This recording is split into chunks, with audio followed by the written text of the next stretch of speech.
Fix this engine and I'll marry you, deal? The words sliced through the Seattle repair shop like a blade, dripping with mockery. Billionaire CEO Claire Montgomery stood there in her $1,000 heels, laughing at the quiet mechanic covered in grease. Everyone watched. Everyone waited. But what she didn't know, what nobody knew, was that this single father hiding behind a wrench had once designed engines that touched the stars. And her cruelty? It was about to cost her everything she thought she'd never need, her heart. Stay with me until the end and comment what city you're watching from. I want to see how far this story travels. The rain hammered against the glass windows of Montgomery Industries' executive garage like bullets, each drop a tiny percussion in the symphony of Seattle's perpetual gray.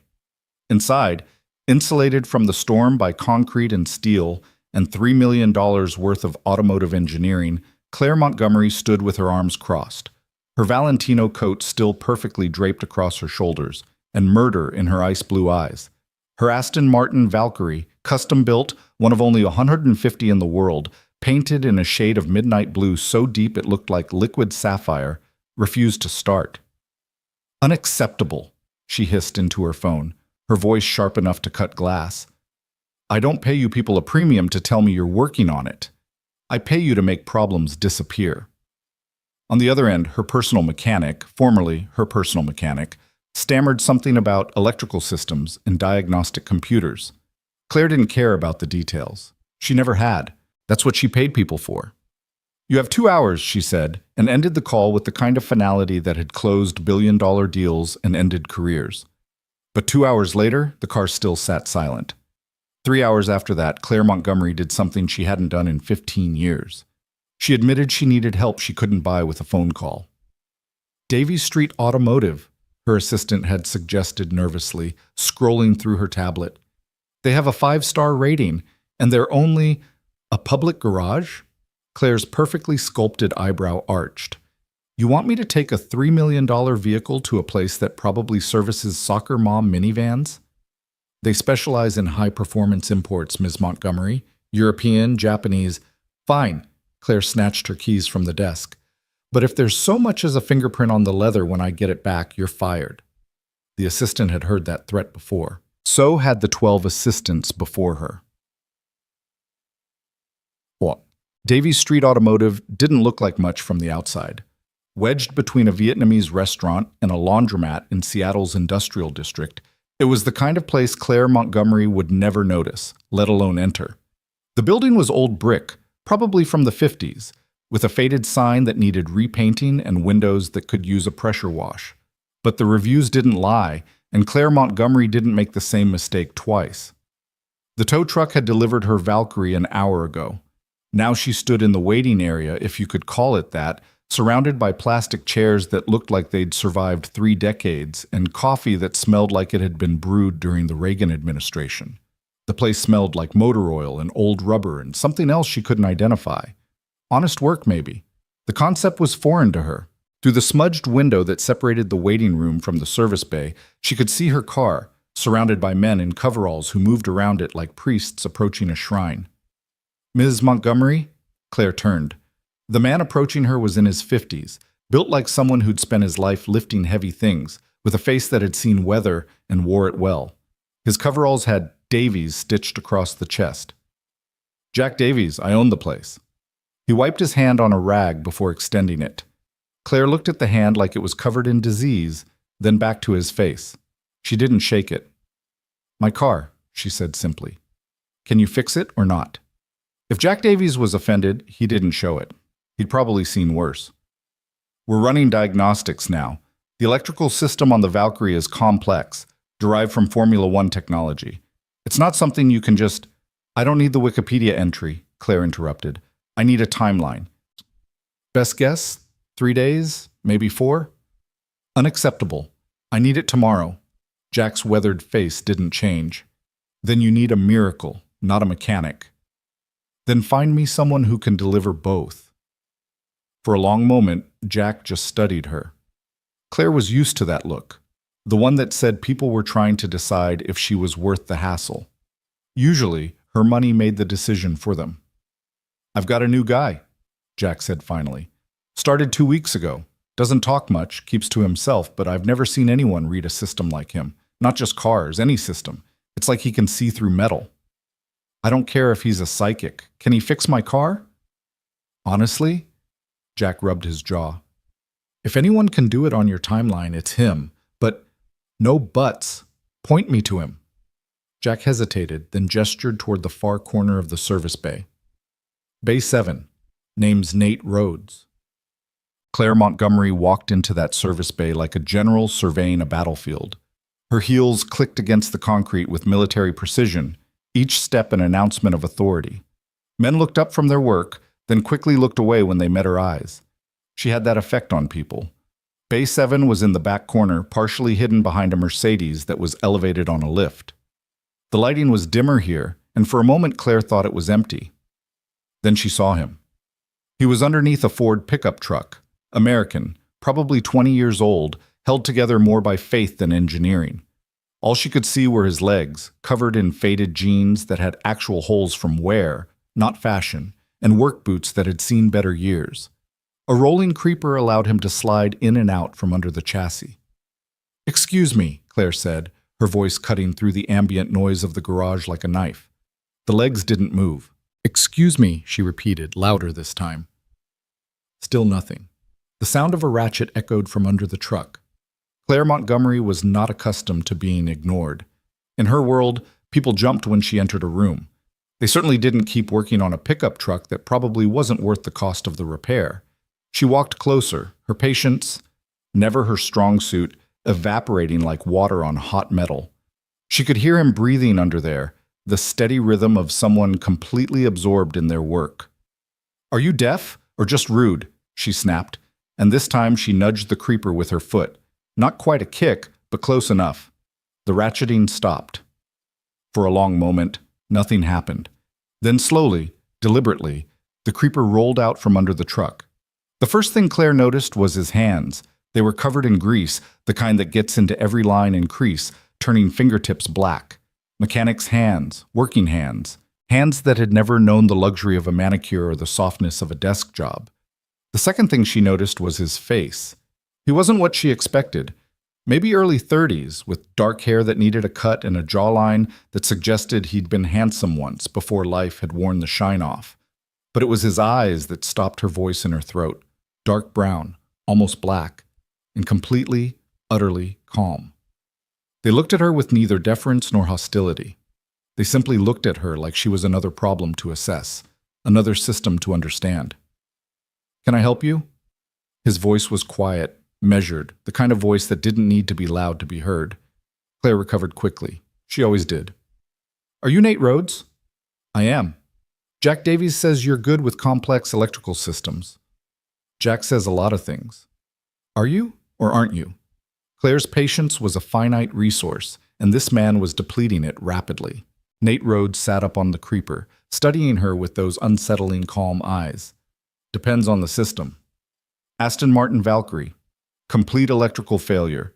Diagnostic computers can't find the fault. Claire crossed her arms. "Can you fix it, or should I stop wasting my time?"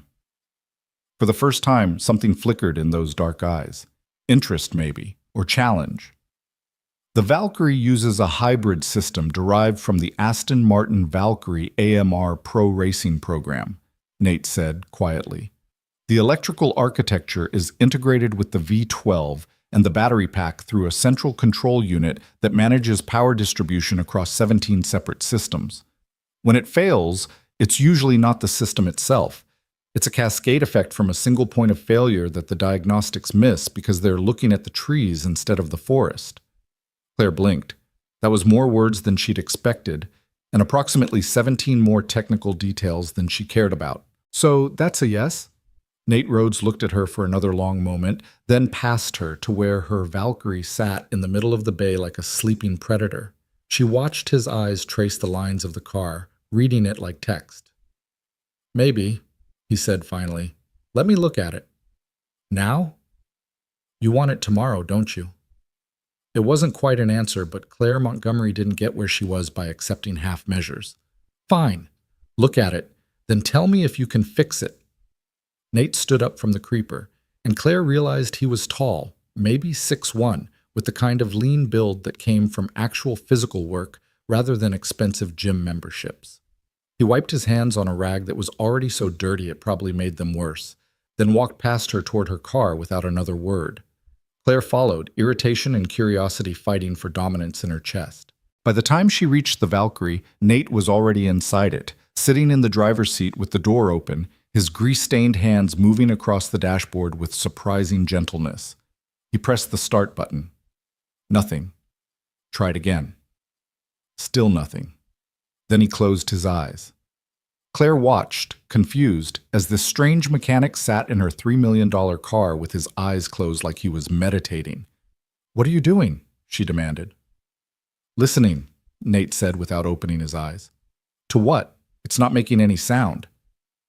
"Everything makes sound, Miss Montgomery. Claire Montgomery. Everything makes sound, Miss Montgomery. Even silence tells you something." Claire wanted to roll her eyes, wanted to snap that she didn't have time for Zen philosophy, but something stopped her. Maybe it was the complete certainty in his voice. Maybe it was the way his hands rested on the steering wheel like he was reading Braille. After what felt like an hour, but was probably only 2 minutes, Nate opened his eyes and got out of the car. He walked around it slowly, studying it from different angles, occasionally crouching to look underneath. "Well?" Claire's voice had more edge than she intended. Nate straightened, wiping his hands again, a nervous habit maybe, or just practical. "The diagnostic computers are right. There's no obvious fault. But the symptom pattern suggests a voltage drop somewhere in the primary power distribution. Could be a bad ground connection, could be a failing relay in the junction box, could be a short in the harness that only manifests under specific conditions. In English, please. It's like having a blackout in your house, but only in certain rooms and only sometimes. The problem isn't that there's no power coming in, it's that the power isn't getting where it needs to go. Can you fix it?" Nate looked at the car again, then back at her. "Probably, but it'll take time." "How much time? To do it right? 2 days? Maybe 3? I need it tomorrow." "Then you need someone willing to guess and replace parts until something works. That's not fixing it. That's gambling. And with this car, gambling means you could create new problems worse than the one you have." Claire Montgomery took a step closer to him, close enough that most people would have stepped back. Nate Rhodes didn't move. "Mr. Rhodes, I'm not interested in explanations or excuses. I have a dinner meeting tomorrow night that I cannot miss, and I will not arrive in anything less than my own car. So here's what's going to happen. You're going to fix this car by tomorrow evening, and you're going to do it right. And if you can't, then you're wasting both our time." Nate met her eyes, and for a moment Claire saw something that looked almost like amusement. "You must be really important," he said quietly. "Excuse me?" "The car. The attitude. "The assumption that the laws of physics bend to your schedule." He shook his head slightly. "You must be really, really important." Claire Montgomery had faced down boardrooms full of hostile shareholders. She'd negotiated with foreign governments and stared down corporate raiders. She was not accustomed to being mocked by men in coveralls. "I don't think you understand who you're talking to," she said, her voice dropping to the temperature of liquid nitrogen. "Claire Montgomery, CEO of Montgomery Industries. Net worth somewhere north of $2 billion, depending on the stock price. Youngest woman to ever helm a Fortune 500 company, known as the Ice Queen by Business Insider and the Barracuda by your competitors." Nate recited the facts like he was reading a grocery list. "Did I miss anything?" Claire stared at him. "How do you—" "Google, you're not exactly subtle with that custom license plate." She looked back at her car. He was right. Her vanity plate read CM on TG1. Subtle had never been her brand. "So you know who I am," Claire said, recovering her composure. "Then you know that disappointing me is bad for business." "Is it?" Nate tilted his head slightly. "Are you going to leave bad Yelp reviews, get me fired, destroy my career?" There was no anger in his voice, no fear, just genuine curiosity. "I could." "You could," he agreed, "but you won't get your car fixed by tomorrow. See, Ms. Montgomery, here's the thing about machines. They don't care about your net worth. They don't care about your meetings or your deadlines or your threats. They work on their own timeline, and if you try to rush them, they break. sometimes permanently. Claire felt heat rising in her chest. Anger, yes, but something else too, something she didn't have a name for. "So that's a no?" she said icily. "That's a let me think about it." Nate walked back to the car, popped the hood, and stared down into the engine bay. The Valkyrie's engine was a work of art, a 5-liter V12 that produced 1,160 horsepower, surrounded by carbon fiber and exotic metals and electronics worth more than most people's houses.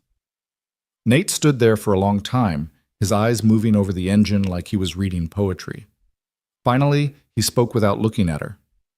If I try to do this on your timeline, I'm not making any promises. Maybe I find it in 6 hours. Maybe I don't find it at all. Maybe I find it and discover the part I need won't be here until next week. But you'll try. I'll try. He closed the hood with more care than she'd ever seen anyone handle her property. Then he turned to face her again, and this time there was something different in his eyes. A challenge. "But I have a condition." Claire Montgomery did not accept conditions. She gave them. "What?" The word came out sharper than she intended. Nate Rhodes looked at her, and for just a moment she saw what might have been a smile ghost across his face. "If I fix this car, and I mean really fix it, so it runs perfectly, you have to do something for me." "Name it." "I'll tell you when I fix the car." "That's not how negotiations work, Mr. Rhodes." "It is when you're the one who needs something, Ms. Montgomery." They stared at each other across the hood of the Aston Martin, and Claire Montgomery felt something she hadn't felt in years, someone treating her like a person instead of a checkbook. She should have walked away, should have called a tow truck, taken the car to the dealership in San Francisco, flown down in her private helicopter, should have reminded this nobody mechanic that she didn't negotiate with people who worked on their backs in the dirt. Instead, she heard herself say, "Fine, fix the car, name your price." Nate nodded once, then walked to the service bay's tool cabinet. When he came back, he was carrying a tablet and what looked like a small laptop. He set them on a rolling cart next to the Valkyrie and got to work without another word. Claire stood there for a moment, uncertain. She wasn't used to being dismissed, especially not after making a deal. But Nate Rhodes had already forgotten she existed. His entire focus was on the car, on the diagnostic screen, on whatever invisible problem he was hunting. She turned to leave, her heels clicking on the concrete. "Ms. Montgomery?" His voice stopped her at the door to the waiting room. "What?" "This is going to take a while. The waiting room's not comfortable. You should go home, come back tomorrow." "I'll decide what I should do, Mr. Rhodes." "Suit yourself." He plugged a cable into the car's diagnostic port and turned back to his screens. Claire Montgomery stood in that doorway for a full minute, watching this man ignore her with the kind of complete indifference she'd only ever dreamed of having. Then, against every instinct she had, she walked back to the waiting room, sat down in one of those terrible plastic chairs, and waited. 3 hours later, Claire was still waiting. She'd made 17 phone calls. She'd answered 43 emails. She'd reviewed and approved 2 acquisition proposals, denied 3 budget requests, and fired 1 regional manager who'd missed his quarterly targets. She'd done more work from that plastic chair than most people did from their offices. But she hadn't left. Through the window, she could see Nate Rhodes working. He moved with the kind of quiet efficiency that came from deep competence. No wasted motion, no frustration, just steady, methodical problem solving. At one point, Jack Davies brought him what looked like a sandwich and a coffee. Nate ate while staring at the diagnostic screen, his eyes never leaving the data scrolling past. At another point, 2 of the other mechanics came over to look at what he was doing. She could see them talking, gesturing at the engine bay, but she couldn't hear the words. After a few minutes, they drifted away, shaking their heads. The sun was setting by the time Nate straightened up from the engine bay, rolled his shoulders, and closed the hood. Claire stood up so fast her phone nearly fell off her lap. When Nate walked into the waiting room, he looked tired. Not defeated, just tired. There was a new smudge of grease across his forehead, and his hands were even blacker than before. "Well?" Claire asked. "Found it," Nate said. "Corroded ground connection in the battery junction box, creating intermittent voltage drops that cascaded through the control unit. The diagnostic computers couldn't see it because it only manifested under specific load conditions. English, Mr. Rhodes. Rust on a wire. I cleaned it, reinforced it, tested it. Your car will start now. Claire felt something unexpected bloom in her chest. Relief, maybe, or vindication. She'd been right to trust him. Show me, she said. They walked back to the service bay together. The other mechanics had mostly left for the day, heading home to families and lives that didn't involve electronic automotive systems. The garage felt bigger in the gathering darkness, emptier. Nate opened the driver's door and gestured for her to get in.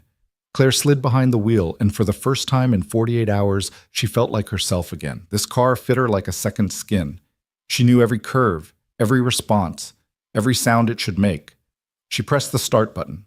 The engine roared to life with a sound like God clearing his throat, a deep, visceral bellow that climbed to a howl as the tachometer needle swept toward redline, then settled into a purr so perfect it made her heart ache.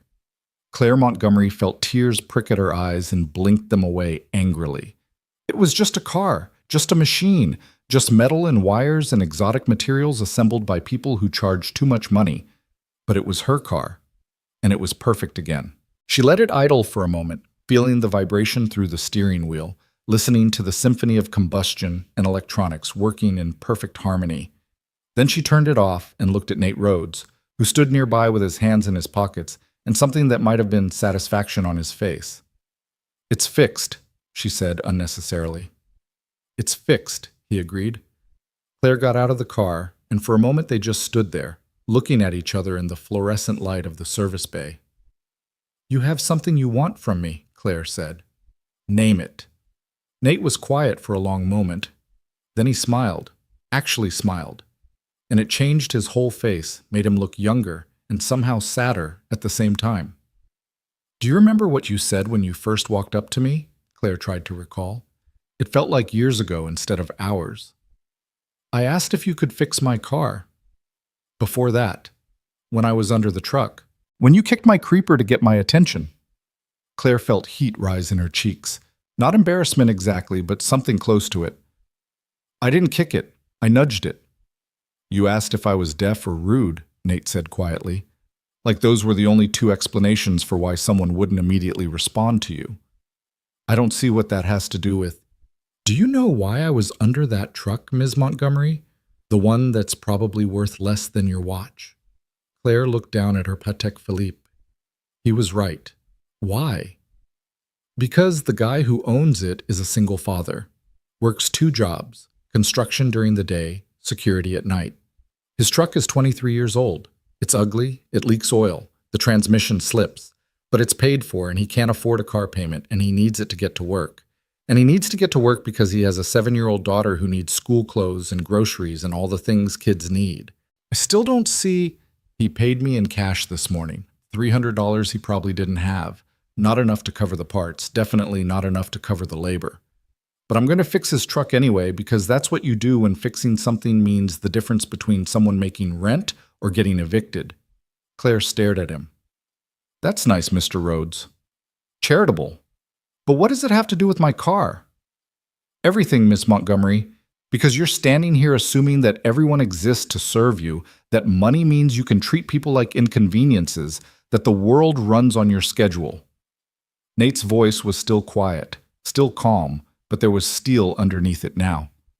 And I'm standing here thinking about how I just spent 3 hours fixing a toy for someone who wouldn't even shake my boss's hand when he offered it. The words hung in the air between them like smoke. Claire Montgomery had been called many things in her life. Ruthless, brilliant, cold, the Ice Queen, the Barracuda. She'd been called names in boardrooms and in profile pieces and probably in bedrooms after she'd left them. None of it had ever bothered her, but something about the way this grease-stained mechanic looked at her made her feel small. You want an apology? She said, and her voice came out harder than she intended. Fine, I'm sorry I interrupted your charity work to ask you to do your actual job. I don't want an apology, Nate said. I want you to understand something. What? That people aren't systems. You can't just throw money at them and expect them to work the way you want. They're messy and complicated and they break in ways you can't predict. And sometimes, Ms. Montgomery, the most important repairs are the ones that don't come with a price tag. Claire wanted to argue, wanted to tell him he was wrong, that the world absolutely did run on money and power and knowing which buttons to push. Wanted to remind him that she'd built an empire on understanding exactly how to make people work the way she wanted. But something stopped her. Maybe it was the way he looked at her. Not with anger or judgment, but with something that looked almost like pity. Maybe it was the fact that he'd fixed her car when no one else could. Maybe it was just exhaustion. "What do you want from me?" she asked instead. Nate reached into his pocket and pulled out something small. He held it out to her. Claire looked down. It was a spark plug, old, corroded, clearly no longer functional. "What is this?" "Keep it," Nate said, as a reminder. Of what? That even the most expensive machines break down to the same basic principles. Fuel, air, spark. Remove any one of those elements, and it doesn't matter how much money you spent, it won't run. He closed her fingers around the spark plug. Same with people, Miss Montgomery. We're all just trying to keep our engines running. For a moment, Claire just stood there, holding this worthless piece of metal in her hand. Then she looked up at Nate Rhodes, really looked at him, maybe for the first time, and saw someone who'd probably been broken down and rebuilt more times than her Valkyrie. "That's it?" she said quietly.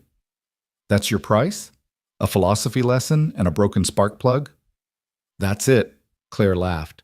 She couldn't help it. The sound echoed through the empty garage, harsh and unexpected. "You could have asked for anything, money, a job, a favor. I would have given it to you." "I know." "And you chose this?" "I did."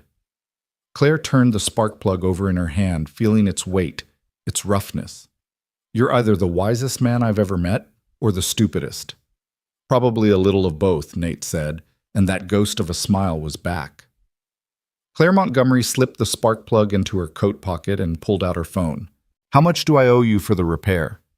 $600 for the parts and labor. Shop rate." Claire started to laugh again, then realized he was serious. $600? I was prepared to pay 10 times that. "Then donate the difference to a charity," Nate said. "Or don't. It's your money."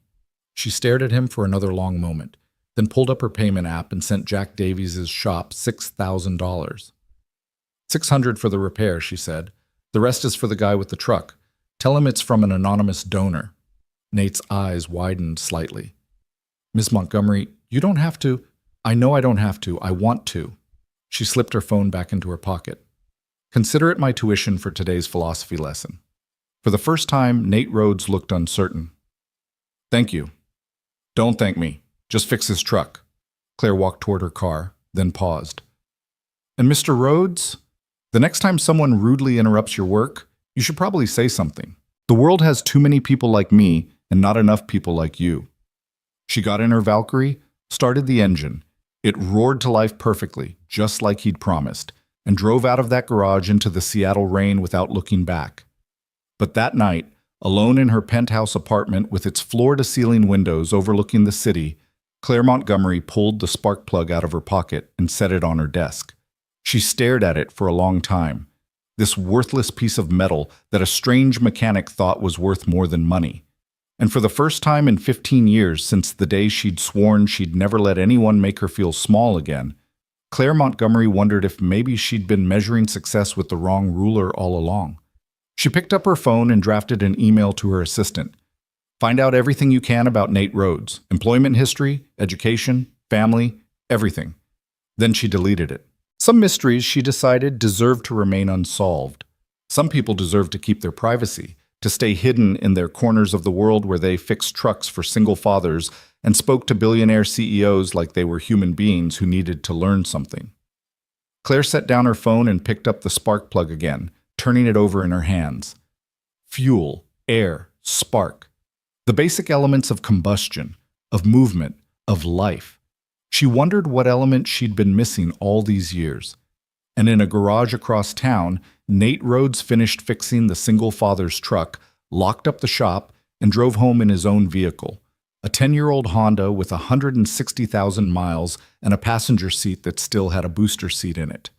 He was thinking about a woman in expensive heels who'd looked at him like he was nothing, and then like he was something, and then like he was a question she didn't know how to answer. He wondered if their paths would cross again. He hoped not. People like Claire Montgomery were beautiful and dangerous in equal measure, like the cars they drove, engineered for speed and power but prone to catastrophic failure when something small went wrong. Nate had enough broken things in his life. He didn't need to add a billionaire to the list. But as he pulled into the driveway of his small rental house in a neighborhood that would never see an Aston Martin, as he quietly opened the door and checked on the small girl sleeping in the bedroom with the nightlight shaped like stars, as he stood in the doorway and watched her breathe with the kind of desperate attention that only parents of sick children understand, Nate Rhodes thought about Claire Montgomery one more time. And he wondered if maybe, just maybe, she was more broken than he'd realized. And maybe, just maybe, some broken things were worth fixing, even if they came with a price tag you couldn't afford. He closed his daughter's door softly and went to bed, where he dreamed of engines that wouldn't start, and women with ice in their eyes, and little girls who needed their fathers to be strong enough to hold the world together with nothing but grease and hope and love. The rain continued to fall on Seattle, washing the streets clean, carrying away the day's debris, and tomorrow, like every tomorrow, would bring new problems to solve, new systems to understand, new ways to fail or succeed at keeping the engines running. But tonight, in that small house with its cracked driveway and its overgrown lawn, and its father who'd once reached for stars but now reached only for whatever would keep his daughter alive one more day, there was peace. And across the city, in a penthouse worth more than most people would earn in a lifetime, a woman sat alone with a spark plug and wondered what it meant to be human instead of successful. Neither of them knew that their story was just beginning. Neither of them knew that sometimes the most important repairs are the ones that break you open first. And neither of them knew that a little girl with a failing heart would be the one to teach them both what fuel, air, and spark really meant when you applied them to a life instead of an engine. But they would learn. They would all learn. 3 weeks passed before Claire Montgomery thought about the spark plug again. Not because she'd forgotten. Claire Montgomery never forgot anything, especially not things that made her uncomfortable. But because thinking about it meant thinking about him, and thinking about him meant confronting questions she'd spent 15 years successfully avoiding. But the universe has a way of forcing confrontations, especially when you're running from them. It started with the smell. Claire was in the middle of a video conference with her board of directors, explaining why the Taipei acquisition was worth the premium they were paying when she caught it. Faint, chemical, wrong. Like burning rubber mixed with something sweet and toxic. She paused mid-sentence, her nose wrinkling. "Ms. Montgomery?" One of the board members leaned toward his camera. "Are you all right?" "Fine," she said automatically, but she wasn't. The smell was getting stronger. She glanced around her office, 1,800 square feet of minimalist luxury on the 43rd floor, but saw nothing obviously on fire. Then her assistant burst through the door without knocking, which meant emergency. "The parking garage," Jennifer gasped. "Your car!" Claire was out of her chair before the sentence finished. The board of directors found themselves staring at an empty screen as their CEO disappeared without explanation, which was somehow both surprising and completely expected. She took the elevator down 30 floors, her heart hammering in a way that had nothing to do with exertion and everything to do with the primal fear of losing something irreplaceable. The smell got worse the lower she went, acrid and thick enough to taste. When the elevator doors opened on the parking level, she saw smoke. Not a lot, just a thin gray haze hanging in the air like fog, but enough to make her throat tighten. Her Valkyrie sat in its reserved spot, and even from 50 feet away she could see something was wrong. The hood was slightly open, and wisps of smoke curled out from underneath like dying breath. The building's security guard, Thompson, she thought his name was, stood nearby with a fire extinguisher, looking uncertain. "I didn't touch anything, Ms. Montgomery," he said quickly, "but I called 911 and notified building maintenance. The fire department should be here and—" "Open the hood," Claire interrupted. "Ma'am, I don't think that's—" "Open it." Thompson set down the extinguisher and approached the car like it might explode. Maybe it would. Claire didn't care. She walked right up beside him, close enough to feel the heat radiating from the engine bay. When he popped the hood fully open, the smoke thickened briefly, then began to dissipate. Claire stared down at her engine, her perfect $3 million engine that had been running flawlessly for 3 weeks and saw melted plastic, scorched wiring, and what looked like a small fire that had burned itself out. Jesus, Thompson breathed. Claire pulled out her phone and called the last number she'd sworn she wouldn't call. He answered on the third ring. Davies Automotive, this is Nate. My car is on fire. Claire's voice was remarkably steady considering her hands were shaking. A pause. Miss Montgomery? Well, it was on fire. Now it's just smoking, but something definitely burned. The wiring, I think. The plastic. Where are you? His voice had changed, gone sharp and focused. My office building. Underground parking. I haven't driven it since yesterday morning, and when I got here this morning, everything was fine, and now— Don't touch anything, Nate interrupted. Is the fire out? Yes. Completely out? No flames, no glowing metal? Claire looked down at the engine bay again. The smoke was almost gone now, leaving behind the acrid smell and the evidence of catastrophe. Yes, it's out. Good. Don't try to start it. Don't touch the battery. Don't let anyone else touch anything. She could hear movement on his end, the rustle of fabric, the jingle of keys. What's the address? Claire gave it to him, her brain cataloging the strangeness of the situation even as she spoke. She was calling a mechanic, not her mechanic, not even a mechanic she paid a retainer to, because something in her chest had insisted that if anyone could understand what went wrong, it was him. I'll be there in 20 minutes, Nate said. Probably less if traffic cooperates. Just keep people away from it until I get there. Why? Is it dangerous? Depends on what caused the fire. If it's an electrical short, probably not. If it's something with the fuel system or the battery pack, maybe. I won't know until I see it. 20 minutes? Claire repeated. 20 minutes, Nate confirmed, and ended the call. Claire stood there in the parking garage with smoke in her lungs and Thompson hovering nearby, looking confused, and realized she was trusting a man she'd met once for 3 hours to come save her car. A man who'd given her a spark plug and a lecture about humanity. A man who probably thought she was exactly the kind of entitled billionaire who deserved to have her expensive toys catch fire. She should have called the dealership, should have called her insurance company, should have called literally anyone else. But she'd called him. 18 minutes later, Claire had been counting. A 10-year-old Honda pulled into the garage and parked in a visitor spot. Nate Rhodes got out wearing the same faded jeans and work boots, though this time his shirt was clean and his hands were free of grease. He carried a toolbox in one hand and what looked like a diagnostic tablet in the other. He walked up to her car without greeting her, without small talk, and stopped dead when he saw the engine bay. Shit, he said quietly. That bad? That's not good. Nate set down his toolbox and leaned over the engine, his eyes scanning the damage with systematic precision. After a moment, he pulled a flashlight from his pocket and started tracing individual wires, following their paths through the serpentine complexity of the engine bay. Claire watched him work, remembering this focus from before. The world could be ending around Nate Rhodes and he wouldn't notice, not when there was a system to understand, a problem to solve. This shouldn't have happened, he said after several minutes. Obviously. No, I mean, he straightened, wiping soot off his hands onto his jeans. The work I did 3 weeks ago was nowhere near this section of the engine. This is the climate control wiring harness. Different system entirely. So what caused it? Nate shook his head slowly. Could be a lot of things.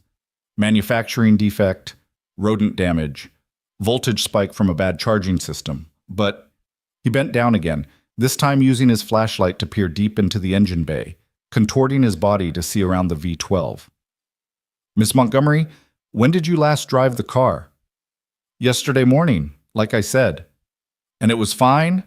No warning lights, no strange smells, nothing unusual? Nothing. It was perfect. Nate was quiet for a long moment, his flashlight beam moving across scorched plastic and melted rubber. Then he stood up and pulled out his phone, holding it over the engine bay and taking several photographs from different angles. What are you doing? Claire asked. Documenting. He took another photo, this time focusing on something specific that Claire couldn't identify. Ms. Montgomery, I need to ask you something, and I need you to answer honestly. All right. Has anyone else worked on this car since I fixed it? Claire thought back over the past 3 weeks. No, just routine maintenance at my building. They check the tire pressure, add washer fluid, that kind of thing, but no actual mechanical work. Who does that maintenance? The building has a service contract with some company. I don't know which one.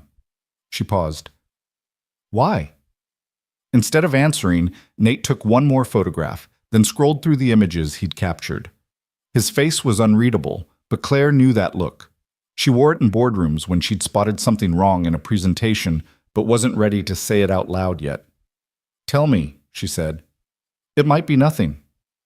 Tell me anyway. Nate turned his phone around, showing her one of the photos. It was a close-up of some wiring, melted and charred, but Claire couldn't see what he was seeing. Look here. He zoomed in on part of the image. See these 2 wires? They're from different systems. One is for the climate control, one is for the headlight circuit. They should never touch. They're insulated. They're routed separately. They're in different harnesses. But they're touching in the photo. They're not just touching, Ms. Montgomery. They're stripped. Someone removed the insulation and twisted them together. The words hung in the air like smoke. Are you saying someone sabotaged my car? Claire's voice was very quiet. I'm saying someone modified your car in a way that would definitely cause an electrical short, which would definitely cause a fire, which would definitely total the vehicle if it happened while you were driving on the highway. Nate put his phone away. But I'm also saying I could be wrong.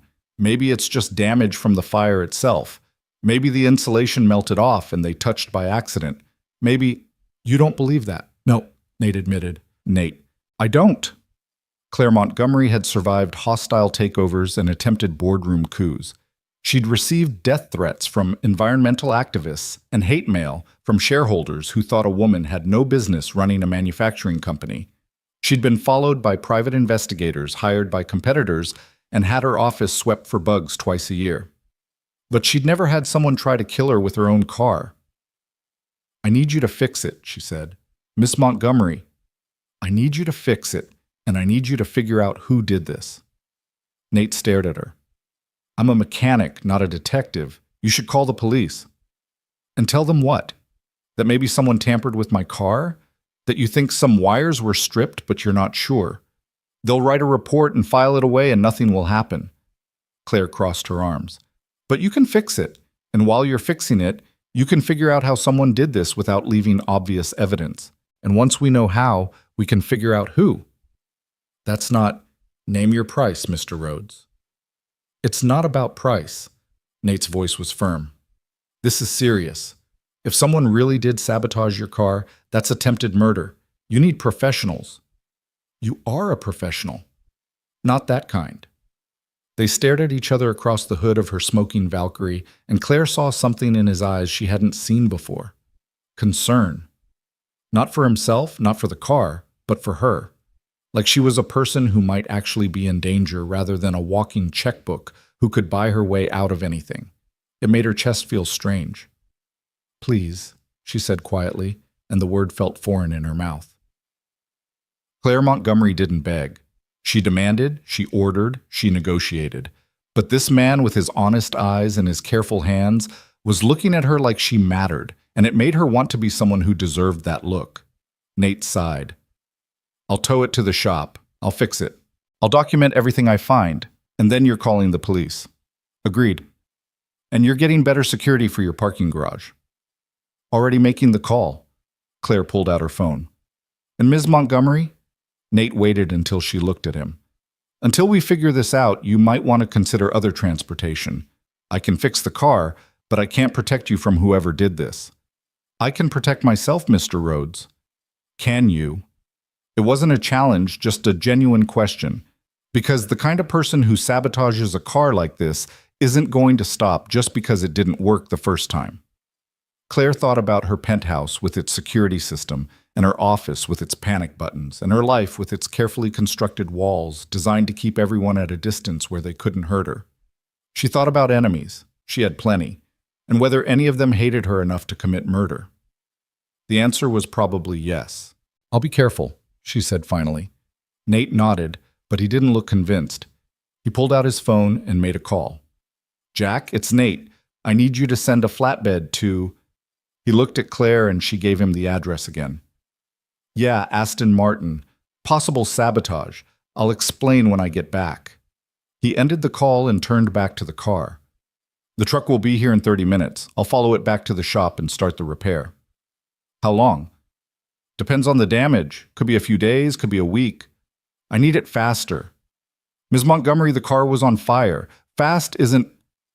I have the Seattle Automotive Gala this Saturday. I'm receiving an award. I will not arrive in a rental car. Nate looked at her like she'd just told him she planned to juggle chainsaws during the ceremony. Someone just tried to kill you and you're worried about appearances at a party? It's not a party. It's the single most important networking event of the year for automotive manufacturing on the West Coast. And yes, I'm worried about appearances because appearances are everything in my world, Mr. Rhodes. Then rent something impressive. I own something impressive. I want it fixed. They were back to staring at each other, and Claire could feel the frustration radiating off him in waves. Good. Let him be frustrated. Let him see what it was like to deal with someone who didn't bend just because you made logical arguments and had moral high ground. 3 days? Nate said finally. That's the best I can do. And that's if I work around the clock and nothing goes wrong and I don't find more damage than what I can see right now. 3 days? Done. And you owe me another favor. Claire's eyebrow arched. Another broken spark plug? I haven't decided yet. That's not how... It is now. Nate pulled a business card from his pocket and handed it to her. It was simple white cardstock with just a name and phone number, no title or logo. Call me if anything else happens, anything strange, anything suspicious, anything that makes you nervous. And I mean it about being careful. Claire took the card, her fingers brushing his for just a moment. His hands were clean today, but she could still see the permanent stains in the creases, the small scars that came from years of working with sharp metal and hot engines. Hands that fix things. Hands that built instead of destroyed. Why do you care? She asked quietly. Nate looked surprised by the question. What? Why do you care if something happens to me? I was rude to you. I kicked your creeper. I treated you like you existed to serve me. So why do you care whether someone tries to kill me or not? For a long moment, Nate didn't answer. He just looked at her with those dark, steady eyes that saw too much. Because everyone deserves to be safe, Miss Montgomery, he said finally. Even people who kick creepers. Then he turned and walked back to his Honda, leaving Claire standing alone in the parking garage with smoke in her lungs and something uncomfortable blooming in her chest that felt dangerously close to guilt. The flatbed arrived 23 minutes later. 2 men she didn't know loaded her Valkyrie with the kind of care usually reserved for museum pieces, which it basically was. Claire watched them secure it to the truck, watched them drive away with her baby, and felt the loss like a physical thing. Then she pulled out her phone and made 3 calls. The first was to her head of security, demanding a full audit of her parking garage access logs and security camera footage. The second was to her personal attorney, instructing him to begin a quiet investigation into anyone who might want her dead, competitors, disgruntled employees, activists, anyone. The third was to Jennifer, telling her to clear everything non-essential from her calendar for the rest of the day. Because Claire Montgomery needed to think, and thinking meant going home, pouring a scotch she wouldn't drink, and standing at her floor-to-ceiling windows watching the city move below her like blood through veins while she tried to figure out who hated her enough to commit murder. The list was longer than she wanted to admit, but as the afternoon light faded and the city began its transformation from business to nightlife, as Claire stood there in her perfect apartment holding her untouched scotch and staring at nothing, she found herself thinking not about enemies or sabotage or security protocols. She was thinking about a mechanic who'd asked her why she cared, and wondering when she'd become the kind of person who needed to be asked that question. The next day, Claire took an Uber to work. It felt wrong, like admitting defeat, but Nate's words kept echoing in her head. The kind of person who sabotages a car like this isn't going to stop. She spent the morning in meetings that felt hollow and pointless. Every time someone mentioned quarterly projections or market share, she wanted to scream that none of it mattered if she was dead. But she didn't scream.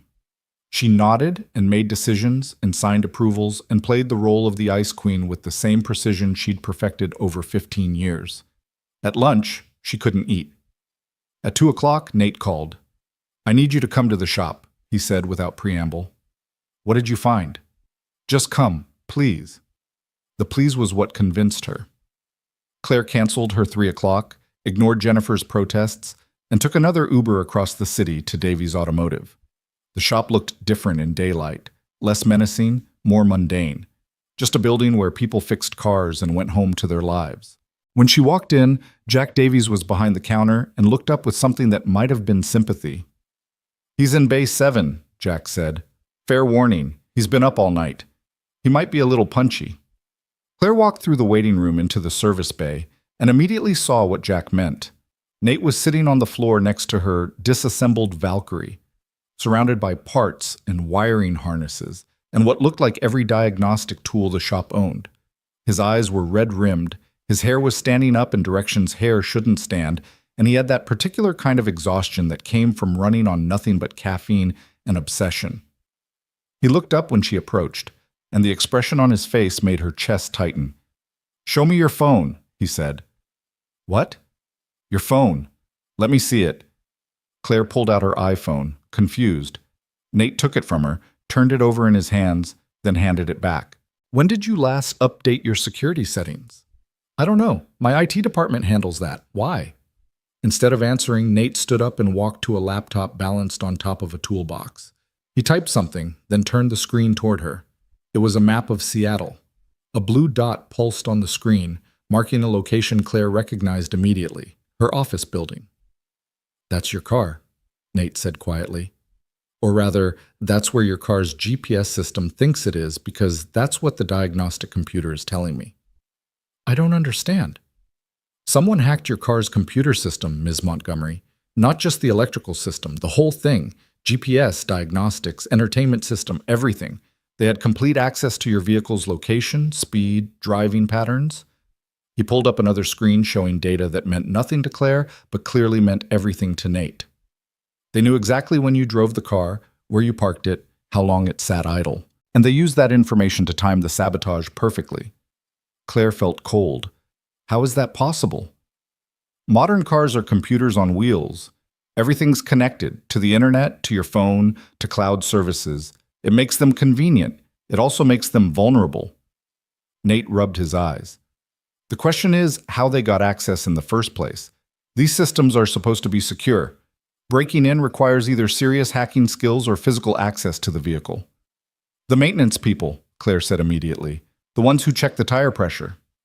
"Maybe, but there's something else." Nate pulled up a different screen. "I found spyware in your car's system, not just a hack to cause the fire, actual surveillance software. Someone's been tracking you, Ms. Montgomery, for weeks, maybe months." The cold feeling spread. "Tracking me how?" "Everywhere you drive. Everyone you meet, at least everyone you drive to meet. Your patterns, your routines, your habits." His voice was gentle but firm. "This isn't just someone who wanted your car to catch fire. This is someone who's been studying you, learning you, planning something bigger." Claire sat down on a rolling stool before her legs could give out. "Can you tell who installed it?" "No. Whoever did this knew what they were doing. They covered their tracks well. But Ms. Montgomery..." Nate crouched down so he was at eye level with her. "You need to take this to the police. This is way beyond a car repair. This is stalking, hacking, attempted murder. This is serious." "They won't be able to do anything," Claire heard herself say. "I have enemies, Mr. Rhodes. Powerful enemies. People with resources and motivation. The police will write a report and tell me to be careful and maybe assign a patrol car to drive past my building a few extra times, but they won't stop whoever did this." "Then hire private security." "I have private security. Better private security." Claire laughed, and it came out brittle. "You know what the funny thing is? I've spent 15 years building walls, security systems, background checks, NDAs, attack lawyers. I've made myself untouchable, and someone still got close enough to wire my car to burn." Nate was quiet for a moment, then he said, "Can I show you something?" "What?" He walked to the corner of the bay and picked up a small object, then brought it back to her. It was a teddy bear, old, worn, missing one eye, its fur matted from years of being loved. "This is Mr. Patches," Nate said, and his voice had changed, gone soft with memory. "My daughter Stella's teddy bear. She's had him since she was born. Sleeps with him every night, takes him to doctor's appointments, won't go anywhere without him." Claire looked at the bear, confused about where this was going. "Last year," Nate continued, "we were at the hospital. Stella has a heart condition. We're there a lot. And we got home and realized we'd left Mr. Patches behind. It was 10 at night. Stella was already in bed, but she woke up crying because Mr. Patches wasn't there." He turned the bear over in his hands. "I drove back to the hospital. It's 40 minutes each way. And the whole time I was driving, I was thinking about how ridiculous it was. It's just a stuffed animal, just fabric and stuffing and plastic eyes. It has no value. It doesn't do anything. But to Stella, it's everything." "I don't see what this has to do with— My point is that security isn't just about walls and systems and keeping people out," Nate interrupted gently. "It's about knowing what's worth protecting and why. And sometimes the things we think are valuable aren't. And sometimes the things we think are worthless are everything." He handed her the teddy bear. Claire took it automatically, feeling the worn fabric, the places where Stella's small hands had held it so many times, the fur had rubbed away completely. "You think I'm protecting the wrong things," Claire said quietly. "I think you're protecting yourself from the wrong threats." Nate sat down on the floor, his back against her disassembled car. "Someone wants to hurt you, Ms. Montgomery, and they're smart enough and patient enough to plan it carefully. That's scary. But you know what's scarier? Realizing that all your walls and security systems and careful distance didn't stop them, because they were never trying to break through your defenses. They were just waiting for you to drive away from them." Claire stared at the teddy bear in her hands and felt something crack open in her chest, something that had been frozen for so long she'd forgotten it was there. "I don't know how to do this," she whispered. "I don't know how to be someone who needs help." "Then learn." Nate's voice was kind but firm. "Because whatever's coming, Ms. Montgomery, you can't face it alone. Not this time." They sat there in the quiet of the garage, surrounded by the pieces of her $3 million car, and Claire Montgomery held a teddy bear that belonged to a little girl she'd never met, and wondered when her life had become something that could be fixed with wrenches and wisdom instead of money and power. "Will you help me?" she asked, and the question felt like jumping off a cliff. "Help you how?" "Figure out who did this, why they did it, how to stop them." She looked up at him. "You see systems, Mr. Rhodes. You understand how things work, how they break, how to fix them. Help me understand this system. Help me see what I'm missing." Nate was quiet for a long time. Then he said, "On one condition." "Name it." "Tomorrow's Saturday. The shop's closed. Come by at 2 o'clock. "Why?" "You'll see. That's the condition. You show up, no questions, no excuses." Claire wanted to argue, wanted to demand answers, wanted to maintain control of the situation. But something in his eyes stopped her. The same thing that had made her call him when her car was on fire.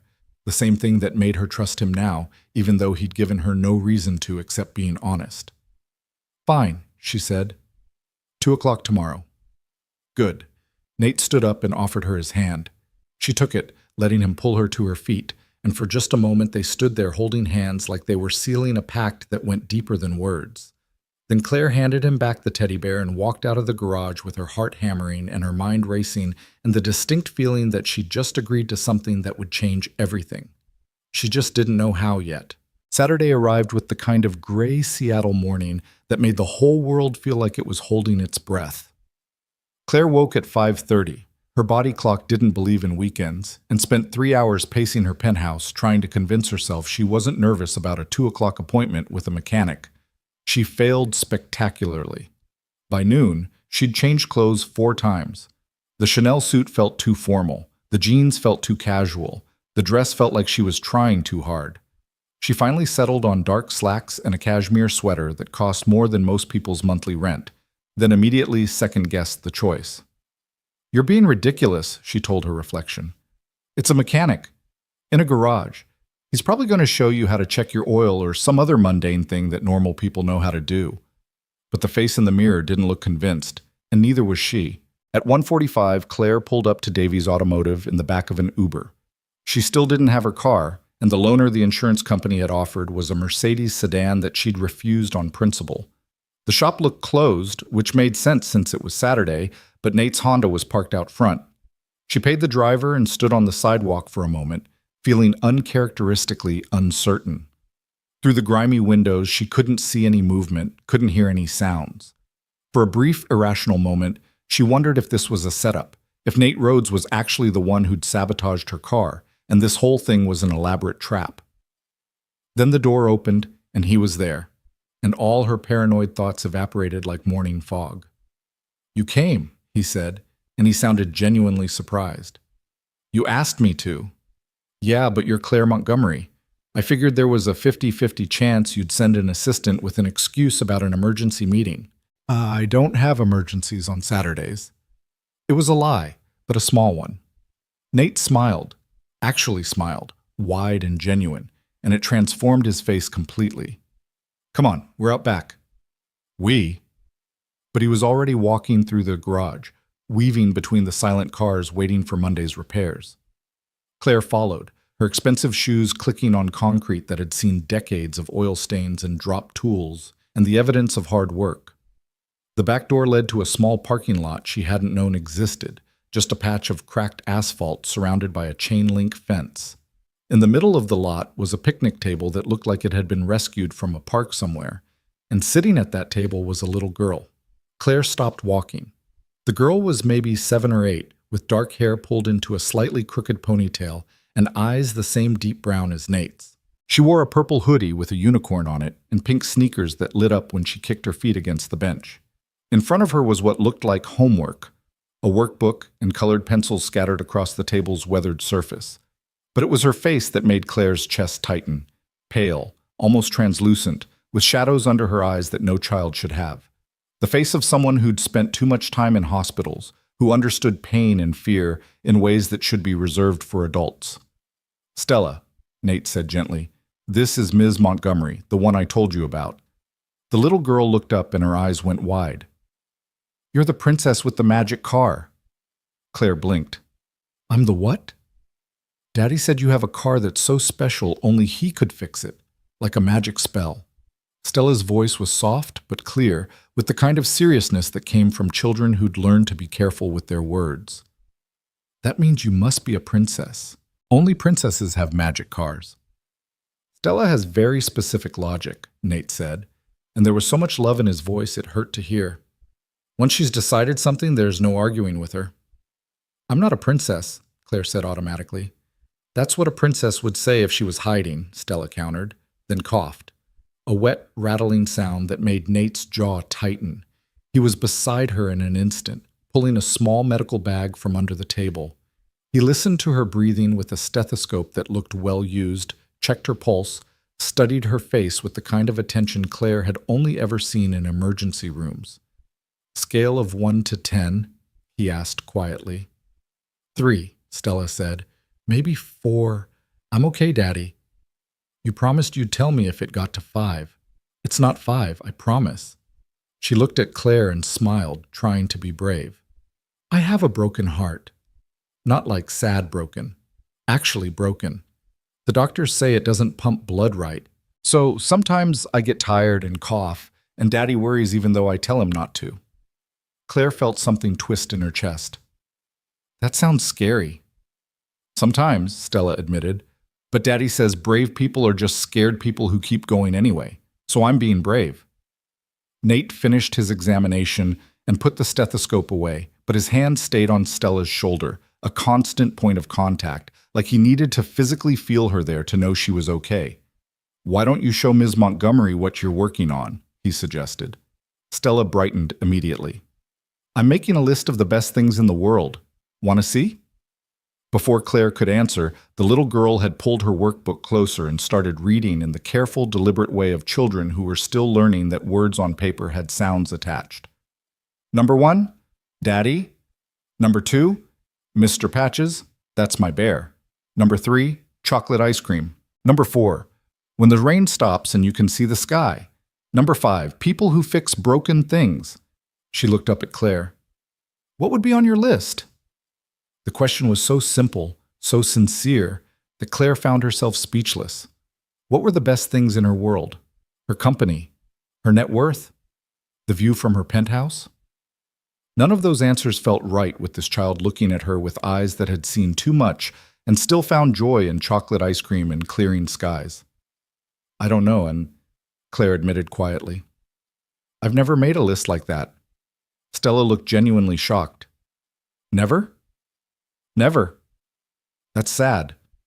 The little girl tilted her head, studying Claire with an intensity that reminded her of Nate. Maybe you should make one. Daddy says making lists helps you remember what matters when you forget. And when do you forget? Claire asked. When I'm in the hospital and I'm scared and everything hurts. Stella's voice didn't waver. I read my list and remember there are good things waiting when I get out. It helps. Claire had negotiated billion-dollar deals. She'd faced down hostile boards and aggressive competitors. She'd built an empire on being harder and colder and more ruthless than anyone expected a woman could be. But this little girl with her broken heart and her list of good things made her feel more vulnerable than she'd felt in 15 years. I think that's very wise, Claire managed. Stella beamed. Daddy says I'm wise too. He says I'm the smartest person he knows. That's because you are, Nate said, ruffling her hair. Then he looked at Claire. Stella, I need to talk to Ms. Montgomery for a few minutes. Grown-up stuff. Can you work on your homework? Is it about who tried to hurt her? Stella asked with the kind of casual directness that made both adults freeze. Stella, I heard you on the phone, Daddy. You said someone sabotaged her car and she could have been hurt bad. She looked at Claire with those two old eyes. That's really mean. Cars are for going places, not for hurting people. Nate crouched down so he was at eye level with his daughter. You're right, it was mean, but Ms. Montgomery is okay, and we're going to make sure she stays okay. Deal? Deal. Stella held out her pinky finger. Nate hooked it with his own, and they shook solemnly, a ritual that clearly had deep history. Then Nate stood and gestured for Claire to follow him to the far side of the parking lot, out of Stella's earshot but still within sight. She noticed he positioned himself so he could see his daughter at all times, like a soldier keeping his back to a wall. I'm sorry, he said when they were far enough away. I probably should have warned you about Stella, but if I'd told you I was bringing my daughter, you wouldn't have come. You're right, Claire admitted. I wouldn't have. I don't do well with children. Why not? Because they're honest. They ask questions nobody wants to answer, and they look at you like you're supposed to have everything figured out. She glanced back at Stella, who was bent over her workbook, tongue poking out in concentration. I don't have anything figured out, Mr. Rhodes. Nate, he corrected. If we're going to work together to figure out who's trying to kill you, you should probably use my first name. Then you should probably stop calling me Ms. Montgomery. What should I call you? Claire. The name felt strange in her mouth, vulnerable, stripped of titles and formality and all the armor she usually wore. Claire, Nate repeated, testing it out. Okay. So Claire, do you know why I asked you here today? To meet your daughter, apparently. Partly, but mostly to show you something. He nodded towards Stella. See how she keeps looking up from her homework? Not at us, at the fence line, the gate, the back door of the shop. Claire watched, and he was right. Every 30 seconds or so, Stella's eyes would flick up, scan her surroundings, then return to her work. She's checking escape routes, Nate said quietly. She's been doing it since she was 5. Every new place we go, she maps out the exits, identifies the safe spaces, plans how to get out if something goes wrong. That's, Claire struggled for the right word. That's heartbreaking. She's a child. She's a child who's coded twice, Nate said, and his voice was very carefully controlled. Once when she was 4, once when she was 6. Both times in hospitals, both times with doctors and nurses and machines designed to keep her alive. And both times, I wasn't there when it happened. Claire heard the guilt in his voice, raw and unhealed. The first time I was at work. Got the call and drove 90 miles an hour to the hospital, ran through the ER like a crazy person, and found her hooked up to machines I couldn't understand with doctors telling me they'd almost lost her. The second time, I was home asleep. She woke up in the middle of the night not breathing right, and by the time I realized something was wrong and called 911, she'd passed out. He rubbed his face, and Claire saw the exhaustion there, not just physical, but soul deep. The exhaustion of someone who'd been fighting a war they couldn't win. After that second time, she started checking exits, started planning, started taking control of the only thing she could control, knowing where to run if she needed to. She was 6 years old, and she'd learned that the world was dangerous and unreliable, and that sometimes the people who were supposed to protect you weren't there when you needed them. But you were there, Claire said softly. You got her to the hospital. You saved her. I was almost too late. Nate's jaw tightened, and that almost lives in my head every single day, every time she coughs, every time she gets tired, every time she looks a little too pale. I wonder if this is it, if this is the time I'm too late. Claire understood suddenly why he'd brought her here, why he'd wanted her to meet Stella. This wasn't about the car or the sabotage or the investigation. This was about showing her what fear actually looked like, not boardroom fear or competitive fear or the fear of losing money. This was the fear of losing everything that mattered. She needs a transplant, Claire said. It wasn't a question. Eventually, her cardiologist says she's stable for now, could be years before she needs one. But stable is relative when you're talking about a kid whose heart is basically held together with hope and medication. He looked back at his daughter, and the love on his face was so fierce it made Claire's chest ache. I sold everything after her mother died. The house, the retirement accounts, anything I could liquidate. Put it all into a medical fund. But transplants are expensive, and the waiting lists are long, and insurance only covers so much. That's why you became a mechanic, Claire said, pieces clicking into place. You needed flexible hours, needed to be able to drop everything if she had an emergency. I used to design guidance systems for satellites, Nate said, and there was no bitterness in his voice, just statement of fact. Worked for an aerospace contractor in California. Good money, interesting work, all the prestige you could want. But the hours were brutal, and after Sarah died, after I was alone with Stella and her heart condition, I couldn't do it anymore. Couldn't miss doctor's appointments because of meetings. Couldn't work 80-hour weeks when my daughter needed me home. He shrugged, a gesture that tried to minimize something that must have cost him everything. So I moved back to Seattle, where I grew up. Took some mechanical courses, turns out electrical engineering translates pretty well to automotive systems, and started fixing cars. Hours are better, pay is worse. But I'm here when Stella needs me, and that's what matters. Claire thought about her own father, a man she'd barely known, who'd chosen his company over his family every time, who'd died of a heart attack in his office at 63, surrounded by contracts instead of people who loved him. She thought about the empire she'd built in his image, the hours she worked, the relationships she'd sacrificed. She thought about what she'd given up to be successful and wondered if she'd been measuring success wrong all along. "Why are you telling me this?" she asked. Nate turned to face her fully. "Because you asked me to help you figure out who's trying to kill you, and I will. I'll fix your car. I'll document everything. I'll help you understand the system. But I need you to understand something first." "What?" "Why I'm doing this. Why I'm willing to get involved in something that could be dangerous, that could put me at risk, that could take time away from Stella." His eyes held hers. "It's not for money. It's not for excitement. It's not even because I particularly like you. No offense." "None taken," Claire said dryly. "I'm doing it because Stella checked your exits while we've been talking. She looked at you and sized up whether you were a threat. And then, after she decided you were safe, she went back to her homework." Nate's voice softened. "She's 8 years old, Claire. She shouldn't have to evaluate threats. She shouldn't have to plan escape routes. She should get to be a kid who thinks about chocolate ice cream and lists of good things." "I don't understand what that has to do with—" "It has everything to do with it," Nate interrupted gently. "Because every time someone like you, someone with power and resources and the ability to make a difference, gets hurt by people who think they can get away with it, it makes the world a little more dangerous. For everyone. Including kids like Stella, who are just trying to survive." He looked back at his daughter, and Claire followed his gaze. Stella had abandoned her homework and was now coloring something with deep concentration, her tongue still poking out between her teeth. "I want her to grow up in a world where people who do bad things get caught," Nate continued, "where justice exists, where being rich and powerful doesn't mean you're above the law, but it also doesn't mean you're a target for people who want to tear you down. I want her to believe that good people can win, that systems can work, that everything broken can be fixed if you just care enough to try. His voice cracked on the last word, just barely, but Claire heard it. So yeah, he said, I'll help you. Not because you're paying me or because I think you deserve it, but because somebody tried to hurt you. And if we don't figure out who and stop them, they'll just do it again. To you. To someone else.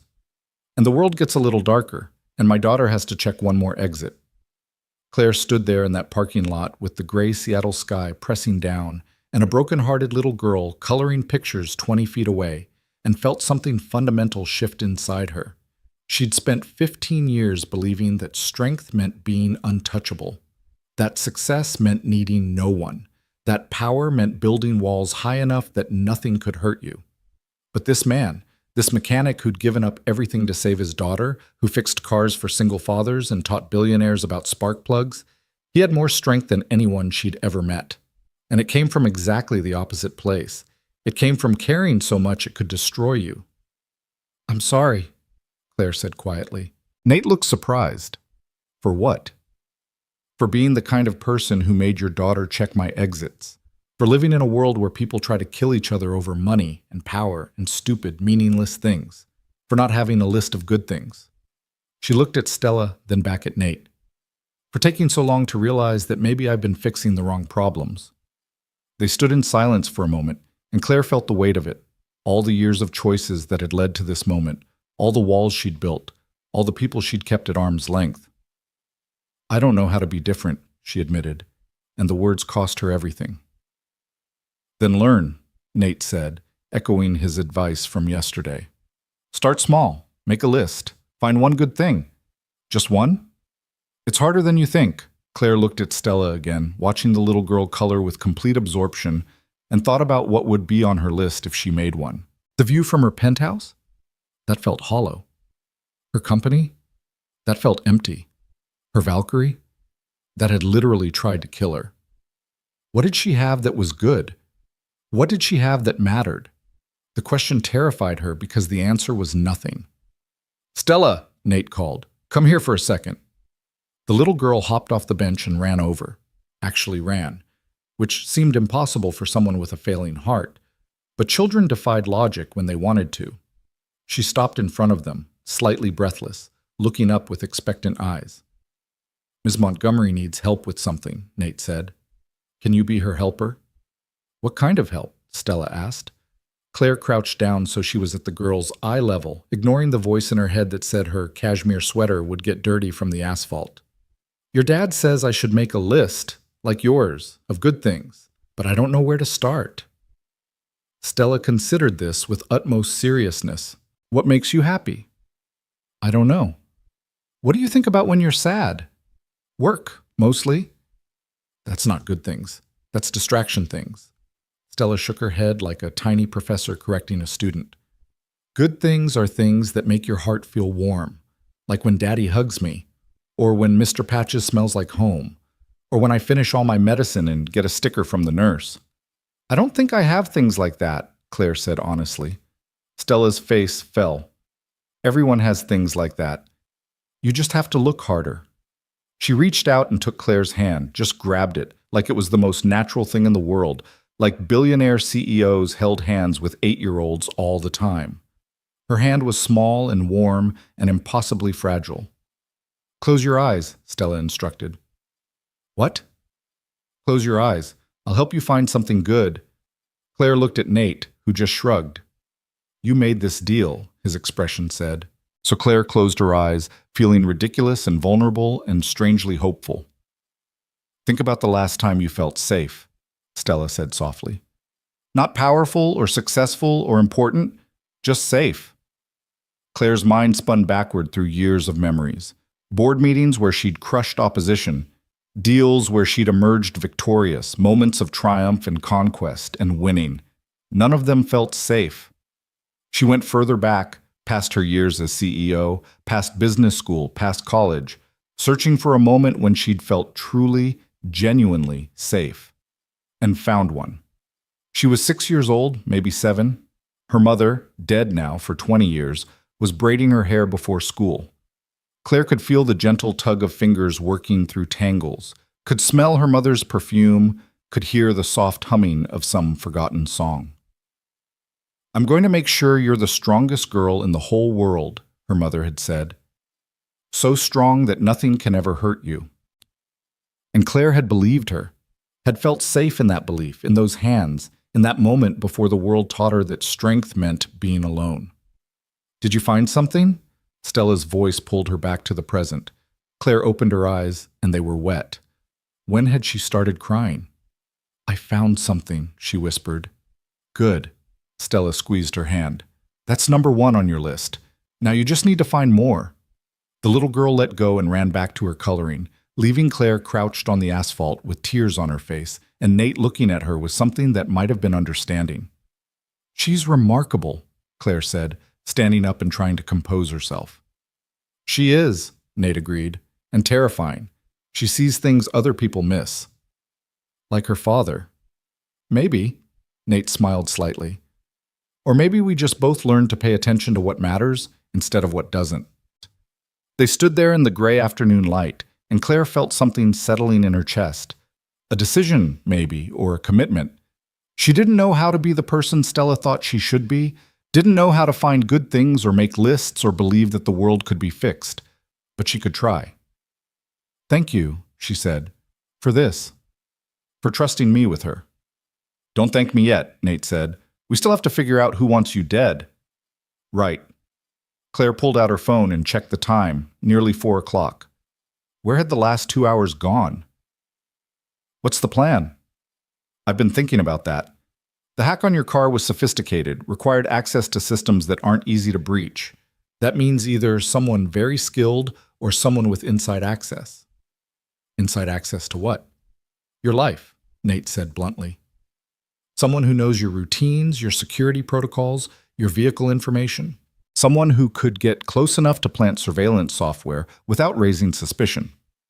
Claire's mind immediately went to her employees, hundreds of them, any one of whom might have a grudge or a reason. "That's a lot of people." "Not really. We can narrow it down. Who has access to your car?" "Me. My parking garage attendants. The maintenance company. My driver, but I rarely use him." "Who knows your schedule?" "My assistant, my security team, my executive team."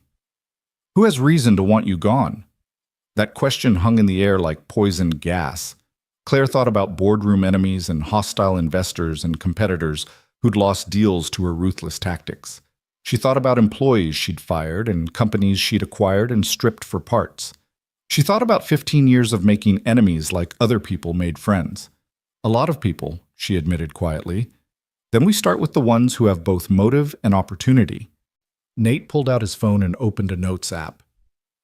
"Make me a list. Everyone who's had access to your car in the last 3 months and everyone who might want you dead. We'll look for overlap." Claire started naming names, and Nate typed them with the efficient precision of someone who'd learned to document everything. The list grew longer than she wanted to admit. Former executives she'd pushed out, competitors she'd destroyed, activists who blamed her company for environmental damage, even a few ex-lovers who'd ended badly. By the time they finished, the sun was starting to set, painting the gray sky in shades of pink and gold that seemed impossible after such a colorless day. "That's 37 people," Nate said, looking at his screen. "That's a lot of suspects." "Welcome to my life." "Yeah." He pocketed his phone. "I can see why someone might want you dead, no offense." "All offense taken," Claire said, but there was no heat in it, just exhaustion. "Daddy," Stella called from the picnic table. "I'm cold."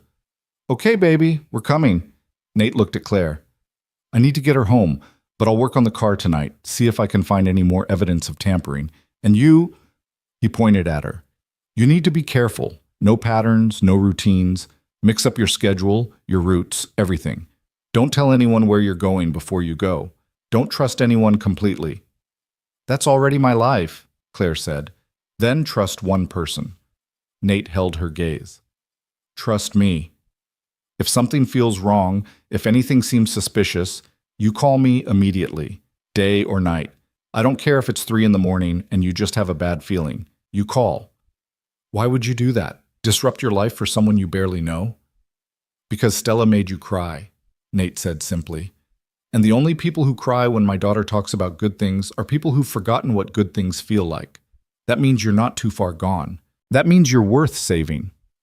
He walked away before Claire could respond, gathering up Stella and her homework and her colored pencils, loading everything into his arms with practiced efficiency.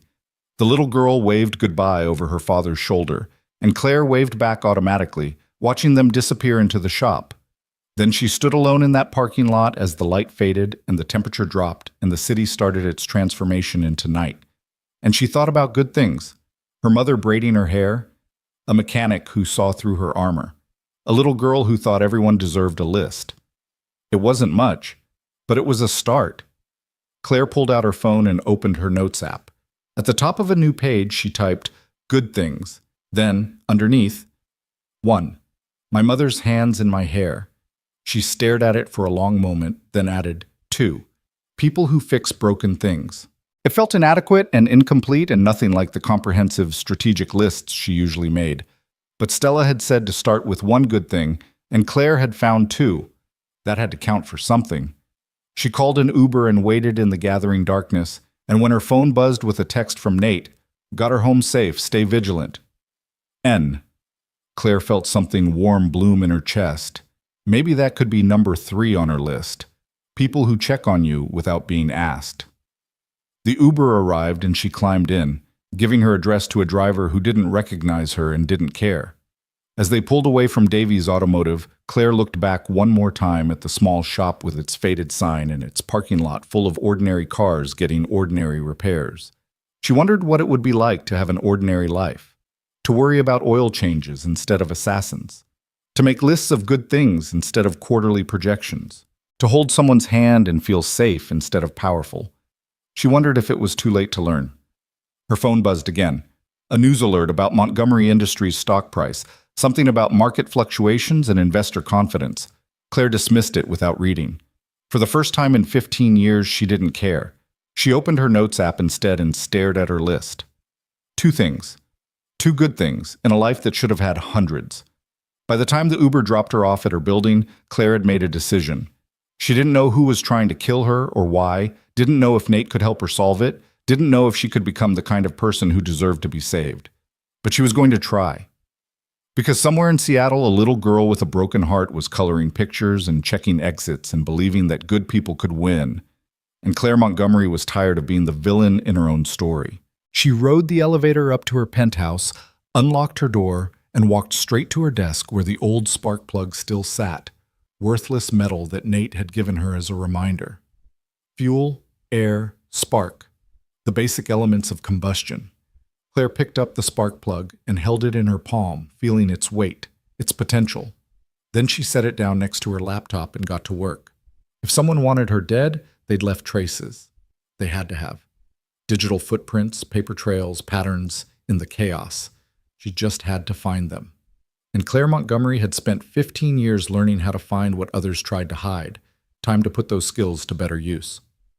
She worked through the night, cross-referencing employee records with security logs, looking for anomalies in her schedule that someone might have exploited, tracking down the maintenance company's hiring records and insurance claims. She didn't find answers, but she found questions, the right kind of questions, the kind that led somewhere. Who had accessed her parking garage the day before the fire? Why had the maintenance company switched to a new employee 3 weeks ago without notification? Where did that new employee come from, and who recommended them?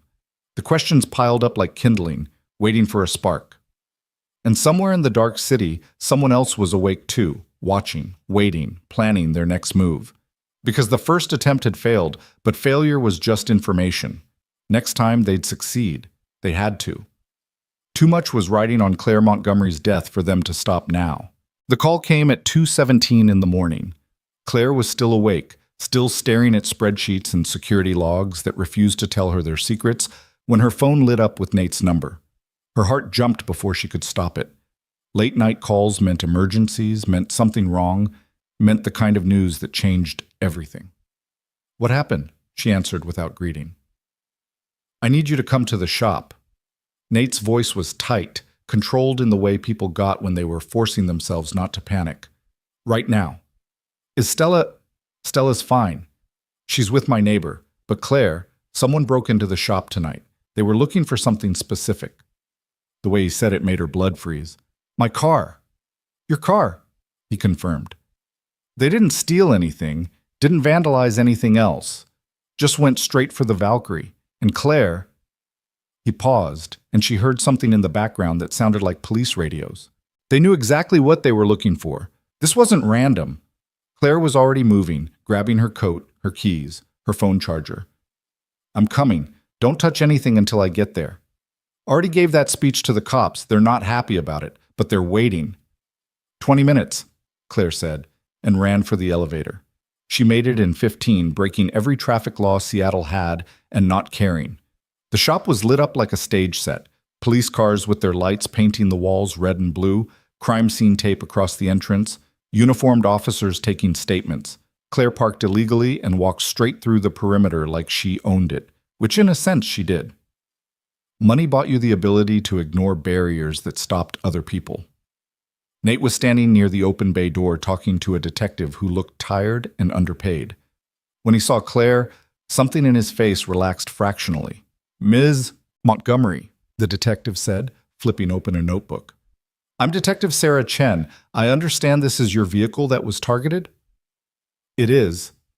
Claire looked past her into the bay, where her Valkyrie sat under harsh fluorescent lights surrounded by evidence markers.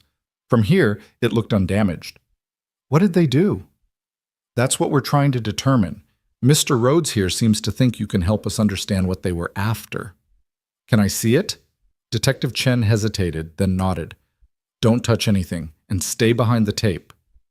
Claire walked into the bay with Nate beside her and immediately saw what he'd meant. The car itself looked fine, no broken windows, no visible damage. But the area around it was chaos. Tools scattered across the floor, diagnostic equipment pulled away from the walls. The laptop Nate had been using was on the ground, its screen cracked. They came in through the back door, Nate said quietly. Cut the lock. Ignored 7 other cars, including a Porsche and a Ferrari, and went straight for yours. They pulled up the diagnostic logs, accessed the computer system, and tried to download something from the vehicle's memory. Tried? I installed a secondary security protocol after I found the spyware. Anyone trying to access the system without the right credentials gets locked out after 3 attempts. They tried 4 times, which triggered an alarm that called my phone and the police automatically. Claire looked at him, seeing him fully for the first time tonight. He was wearing sweatpants and a t-shirt that said, I void warranties, with grease stains that were probably permanent. His hair was standing up in all directions, and he had the wired alertness of someone running on adrenaline and fear. You installed a security system on my car without telling me? I installed a security system on your car to keep someone from finishing what they started, Nate corrected. And good thing I did, or they'd have everything they needed by now. Everything they needed for what? To erase their tracks, to remove the evidence of the original hack, to make it look like the fire was just an accident so nobody would investigate further. He gestured at the scattered equipment. They were cleaning up, Claire, which means whatever they're planning, they're not done yet. Detective Chen had followed them into the bay and was listening with professional interest. Mr. Rhodes, you mentioned finding spyware in the vehicle's system. Do you still have evidence of that? I do. It's backed up on 3 separate drives in 3 separate locations. Nate pulled out his phone and opened a folder full of screenshots and diagnostic logs. I can provide copies, but I'll need them returned. This is evidence of multiple felonies: hacking, stalking, attempted murder. Alleged attempted murder, Detective Chen corrected automatically. There's nothing alleged about wires that were deliberately stripped and twisted together to cause a short circuit that would start a fire, Nate said, and there was steel in his voice now. I've been documenting everything, every piece of evidence, every modification, every trace of the original hack, and I'm telling you, Detective, someone is trying very hard to kill Miss Montgomery, and they're not going to stop just because they failed once. Chen looked at Claire with new interest. Ms. Montgomery, do you have any idea who might want to harm you? Claire thought about the list she and Nate had made, 37 names long and growing. Several ideas, none I can prove. Then we'll need to start investigating all of them. I'll need you to come to the station tomorrow and give a full statement. Chen closed her notebook. In the meantime, Mr. Rhodes, we're going to need to process this scene. That means your shop is closed until we're finished. How long?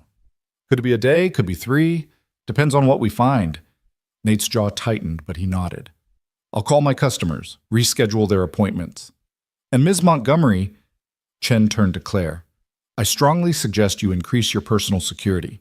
If Mr. Rhodes is right and someone's actively targeting you, you need protection. I have security. You need more, Chen said bluntly. These people broke into a commercial building with an alarm system. They're not amateurs. They're not going to be deterred by a building security guard and a doorman. Claire wanted to argue, wanted to insist she could handle herself, wanted to maintain the illusion of control. But standing in this crime scene, looking at her car that had been violated for the second time, she couldn't deny the detective was right. I'll make arrangements, she said quietly. Chen nodded and walked away to coordinate with the other officers, leaving Claire and Nate standing by the Valkyrie like parents by a sick child's bedside. I'm sorry, Nate said after a moment. For what? You didn't break in. For not anticipating this. For not realizing they'd come back. He rubbed his face, exhaustion and frustration bleeding through. I should have known that finding the spyware would make them desperate. Should have moved the car somewhere safer, installed better security, something. You did install better security. You stopped them from getting what they wanted. Claire looked at him, at this man who'd given up sleep to protect her property, who'd built fail-safes into her car without being asked. You probably just saved my life, Nate. Maybe. Or maybe I just delayed the inevitable. Don't say that. Why not? It's true. He gestured at the car, at the crime scene, at the evidence of someone's determination. Whoever's doing this has resources. They have skills, they have motivation, and we still don't know who they are or what they want or how to stop them. So yeah, maybe I stopped them tonight. But what about tomorrow night? Or next week? How long can we keep this up before they find a way through? Claire heard the fear in his voice, not for himself, but for her. And underneath that fear was something else, something that made her chest tight. He cared. This man who'd met her 3 weeks ago, who owed her nothing, who had every reason to walk away from the mess her life had become. He cared whether she lived or died, not because she paid him or because she could do something for him, but because somewhere along the way, she'd stopped being a client and become a person he wanted to protect. Then we figure it out faster, Claire said firmly. We go through that list, we investigate every name, we find whoever's doing this before they can try again. Claire, that's going to take weeks, maybe months, and you don't have that kind of time. Then what do you suggest? That I hide? That I give up my company, my life, everything I've built, because someone wants me dead? Her voice rose despite her best efforts to stay calm. I won't do that, Nate. I won't let them win. It's not about winning or losing. It's always about winning or losing, Claire snapped. That's the only language my world speaks. You win or you lose. You survive or you don't. You're the predator or you're prey. And I have spent 15 years refusing to be prey for anyone. Even if it kills you? Even then. They stared at each other in the harsh light of the shop, and Claire saw him struggling with something, frustration, maybe, or the desire to shake sense into her. But when he spoke, his voice was gentle. You know what the difference is between you and your car? He asked. What? Your car I can fix. I can rebuild it, replace parts, make it better than new. But you? He shook his head. You only get one life, Claire, one chance. And if someone takes that from you, there's no repair, no replacement, no second try. You're just gone. The words hit harder than any accusation. Claire felt them lodge somewhere deep in her chest, in the place where she'd locked away all the fears she refused to acknowledge. I know that, she whispered. Do you? Because you're standing here arguing about winning like this is a business negotiation instead of your life. Nate took a step closer. I've watched my daughter code twice. I've held her hand while doctors tried to restart her heart. I've sat in waiting rooms at 3 a.m. wondering if she'd see sunrise. And you know what I learned? What? That life doesn't care about winning. It doesn't care about being strong or being right or refusing to back down. It just cares about whether you're still breathing at the end. His voice cracked slightly. And I'm trying really hard to make sure you're still breathing, Claire, but I can't do it alone. I need you to care about staying alive, as much as you care about not losing. Claire felt tears prick her eyes for the second time in 2 days, a record she hadn't approached in years. I don't know how, she admitted. I don't know how to be someone who runs from fights. Then don't run. But don't stand still and make yourself an easy target either. Nate pulled out his phone again, scrolling through something. I've been thinking about this, about who had the knowledge and access to pull off both the original sabotage and tonight's break-in. And I keep coming back to the same question. What question? Who profits from your death? Claire laughed bitterly. Lots of people. My competitors, hostile shareholders who want to break up the company and sell it for parts, environmental groups who blame Montgomery Industries for pollution. Take your pick. But who profits immediately? Who gets something tangible the moment you're gone? The question hung in the air, and Claire's mind started working through the possibilities. Her company had succession plans. If she died, control would pass to her executive board until they could appoint a new CEO. Her personal wealth would go to various charities per her will. Her shares in Montgomery Industries would be distributed according to carefully drafted legal documents. My COO, she said slowly. Marcus Webb. He's next in line for CEO if I'm gone.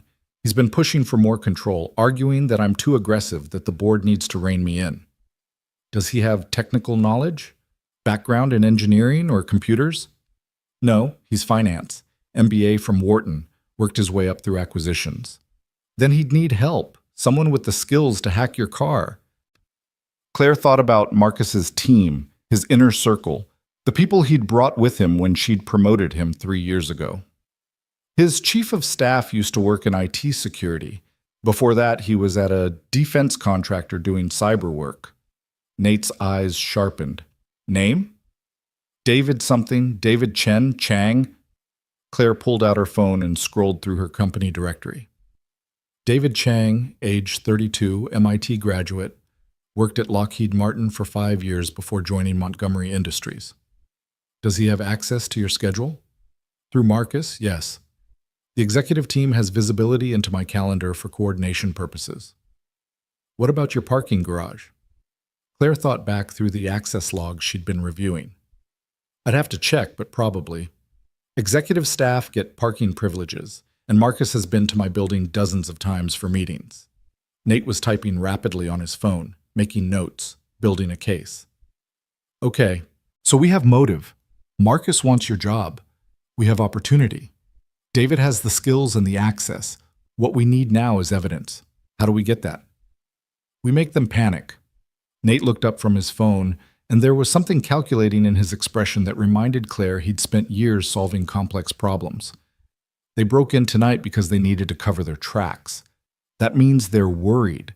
They think I found something that can identify them.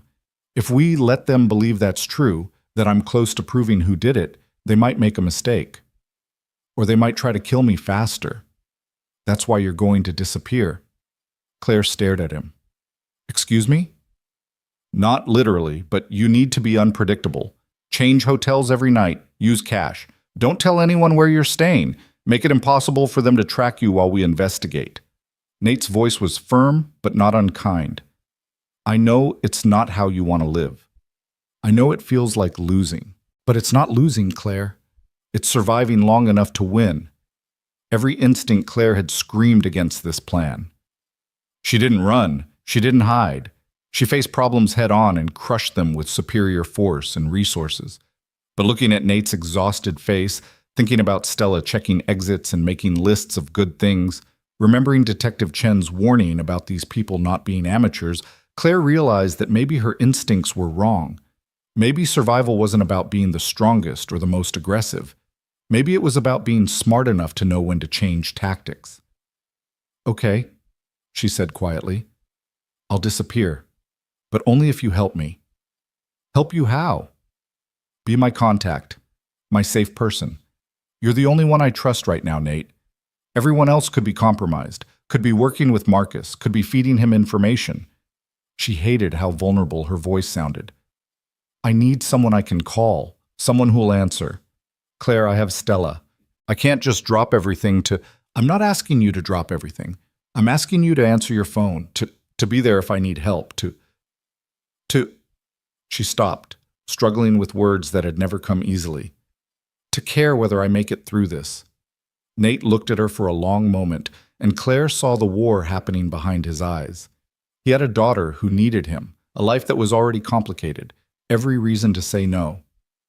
Okay, he said finally, but you have to promise me something. What? That you'll actually let me help. No pride, no stubbornness, no, I can handle this myself. If I tell you to hide, you hide. If I tell you to run, you run. If I tell you that you're in danger, you listen. His voice was hard now, almost angry, because I can't help you if you won't help yourself. And I won't watch another person I care about die because they were too proud to ask for help when they needed it. The words another person hung in the air between them. His wife, Claire realized. He'd lost his wife, and somehow Claire had become someone he didn't want to lose too. I promise, she said, and meant it. Detective Chen emerged from the back room, snapping off latex gloves. We're done here for tonight. Mr. Rhodes, you can lock up what's left. We'll be back tomorrow to finish processing. What about my car? Claire asked. It stays here for now. It's evidence. Chen looked between them, seeing something Claire wasn't sure they were ready to name. Ms. Montgomery, one more thing. This investigation is going to take time. In my experience, people who try to kill you once usually try again. Be careful who you trust. I am, Claire said, looking at Nate. Chen nodded and walked out, leaving them alone in the aftermath of chaos. Other officers followed, their radios crackling with dispatcher codes and routine violence. Within minutes, the shop was empty except for the two of them and a car that had become the center of everything. I need to get back to Stella, Nate said. Mrs. Rodriguez next door is great, but Stella gets anxious if I'm gone too long. Of course, go. Where are you going? Claire thought about her penthouse with its electronic locks and security cameras that clearly weren't enough. I don't know. A hotel, maybe. Use cash, don't use your name. Don't tell anyone which one. Nate pulled out a pen and wrote something on a business card. This is my personal cell, not the shop number. My actual phone, it's always on. Always within reach. You need anything, anytime, you call. Claire took the card, feeling the weight of the trust it represented. Thank you. Don't thank me yet. We haven't caught them. Nate looked at his shop, his livelihood, now a crime scene, and sighed. But we will. I promise you that, Claire. We'll figure out who's doing this, and we'll stop them. How can you be so sure? Because the alternative is unacceptable. He said it simply, like it was the most obvious thing in the world. And I stopped accepting unacceptable outcomes the day my daughter was born. He walked her to her car, not the Valkyrie, but the loaner Mercedes she'd finally accepted from insurance, and waited while she got in and started the engine. Through the window, she watched him check the street in both directions, scanning for threats with the same systematic attention he gave to engines. Nate, she called before he could walk away. Yeah? Add something to your daughter's list for me. What? People who keep their promises. Tell her that's a good thing, a really good thing. Nate smiled, tired but genuine. I will. Now go. Find somewhere safe. And Claire? Don't forget to actually sleep. You're no good to anyone if you collapse from exhaustion. Claire drove away from Davies Automotive at 3:47 in the morning, watching Nate in her rearview mirror until she turned the corner and he disappeared. Then she drove aimlessly through Seattle's empty streets, thinking about good things and bad people, and the strange mechanic who'd somehow become the anchor, keeping her from drifting away completely. She ended up at a small hotel near the university, the kind of place that catered to visiting professors and graduate students, where people paid in cash and minded their own business. The night clerk barely looked at her when she registered under a fake name, just took her money and handed over a key card. The room was small and anonymous, beige walls, generic art, furniture that had seen better decades. Nothing like her penthouse with its custom everything and its view that cost more per month than most people's annual salary. But it was safe, or safe enough. Claire lay on the bed fully clothed, too wired to sleep, and pulled out her phone. She opened her notes app and looked at her list of good things. 2 items. Just 2. She added a third. People who answer their phone at 2 a.m. Then she stared at the ceiling and thought about Marcus Webb and David Chang and 35 other people who might want her dead. She thought about patterns and opportunities and the way puzzle pieces clicked together when you finally saw the right configuration. And slowly, despite her best efforts to stay vigilant, exhaustion pulled her under. She dreamed of car engines and little girls with broken hearts and hands braiding hair while humming forgotten songs. She dreamed of spark plugs and security systems and a man who fixed broken things. She dreamed of being safe. Across the city, Nate let himself into his small rental house and found Mrs. Rodriguez asleep on the couch, with Netflix still playing. He woke her gently, thanked her, paid her double because it was 4 a.m, and locked the door behind her with 3 separate locks. Then he checked on Stella. She was asleep in her bed, Mr. Patches clutched to her chest, breathing steady and even. The monitors he kept by her bedside showed normal heart rate, normal oxygen levels, normal everything. But Nate stood there watching her breathe anyway, the way he did every night, counting each rise and fall of her chest like they were victories. "Hey, baby," he whispered, even though she was asleep. "Daddy's home. Everything's okay." Stella stirred slightly, mumbling something that might have been his name, then settled back into sleep. Nate pulled out his phone and looked at the photos he'd taken of Claire's car, of the break-in evidence, of the diagnostic logs that showed exactly how someone had hacked the system. He thought about Marcus Webb and David Chang and the way certain pieces of this puzzle fit together too perfectly to be coincidence. Tomorrow he'd start digging deeper. Tomorrow he'd find proof. Tonight, he'd just stand here watching his daughter breathe and thinking about another woman who needed protecting, who'd looked at him with tears in her eyes and asked him to care whether she survived. As if he had a choice. As if his heart made decisions based on logic instead of need. "I'm keeping her alive, Sarah," he whispered to his dead wife. To the memory of the woman who'd made him promise to always do the right thing even when it was hard. "I'm keeping them both alive.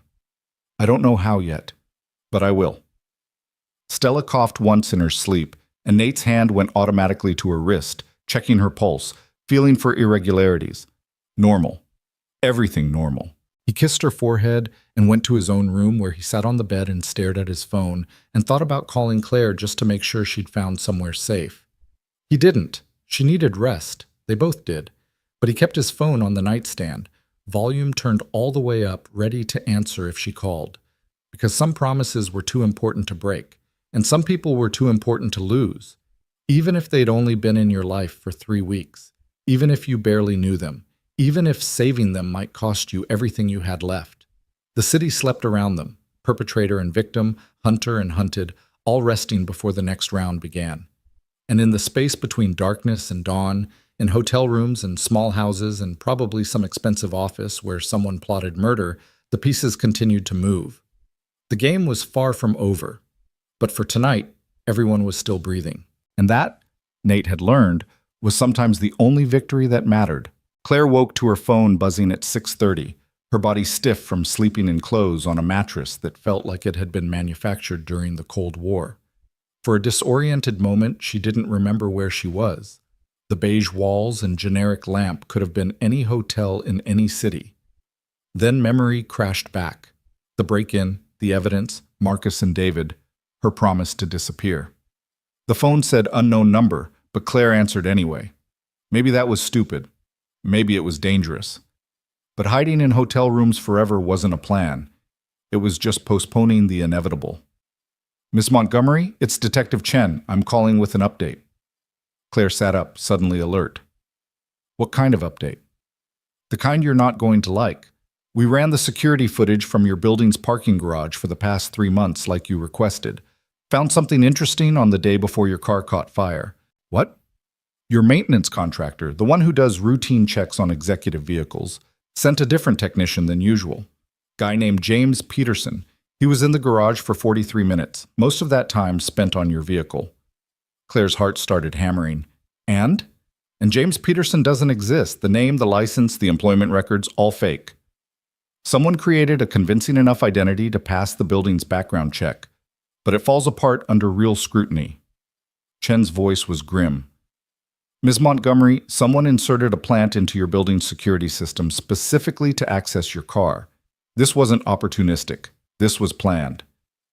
"Can you trace who created the fake identity?" We're working on it, but these things take time. What I can tell you is that whoever did this has resources and knowledge. They knew your building's security protocols, knew how the maintenance company operated, knew exactly how to blend in. Chen paused. Do you have somewhere safe to stay? Yes. Good. Stay there. Don't go to your office. Don't follow any predictable patterns. We're treating this as an active threat now, which means we're allocating more resources, but it also means you need to take this seriously. I am taking it seriously, Detective. Then act like it. I've seen too many people think they're untouchable, right up until they're not. Chen's voice softened slightly. I don't want to be writing a report about your death, Ms. Montgomery. So please, for once in your high-powered life, let other people protect you. The call ended, leaving Claire sitting on the edge of a sagging hotel bed, feeling more vulnerable than she had since she was 22, and broke and fighting her way into business school. She called Nate before she could second-guess herself. He answered on the first ring. You okay? Detective Chen just called. The maintenance worker who accessed my car the day before the fire was a plant. Fake identity, fake credentials, the whole thing. She heard Nate exhale sharply. That confirms it wasn't random. This was coordinated. By Marcus and David, you think? Maybe. Probably. But we need proof. There was rustling on his end, fabric, movement, the sounds of morning routine. I've been going through the diagnostic logs again. Found something I missed before. What? The spyware that was installed on your car. It wasn't just tracking your location, it was also transmitting data to a remote server. Every trip you took, every destination, every person you met if they were in the car with you. Basically, a complete surveillance package. Claire felt cold. Can you trace where it was transmitting to? Already did. Took me most of the night, but I followed the data trail through 3 proxy servers to a server farm in Nevada. And guess who has a contract with that server farm? Tell me. Montgomery Industries, specifically your IT department, which means whoever set this up had internal access to your company's infrastructure. The pieces clicked together with sickening clarity. David Chang had worked in IT security. David Chang was Marcus's chief of staff. David Chang had the skills, the access, the motivation. We need to confront them, Claire said. No. Nate's voice was firm. We need evidence that will hold up in court. Right now, all we have is circumstantial connections and digital trails that a good lawyer could argue are coincidental. We need them to make a mistake. How? I have an idea, but you're not going to like it. Tell me anyway. There was a pause, and Claire could picture him weighing his words, trying to find the right way to say something dangerous. We set a trap. We let Marcus think he's won, that you're scared, hiding, vulnerable. Then we give him an opportunity to finish what he started, and when he takes it, we catch him in the act. You want to use me as bait. I want to use your car as bait, Nate corrected. The Valkyrie is still at my shop, still evidence, still the key to everything.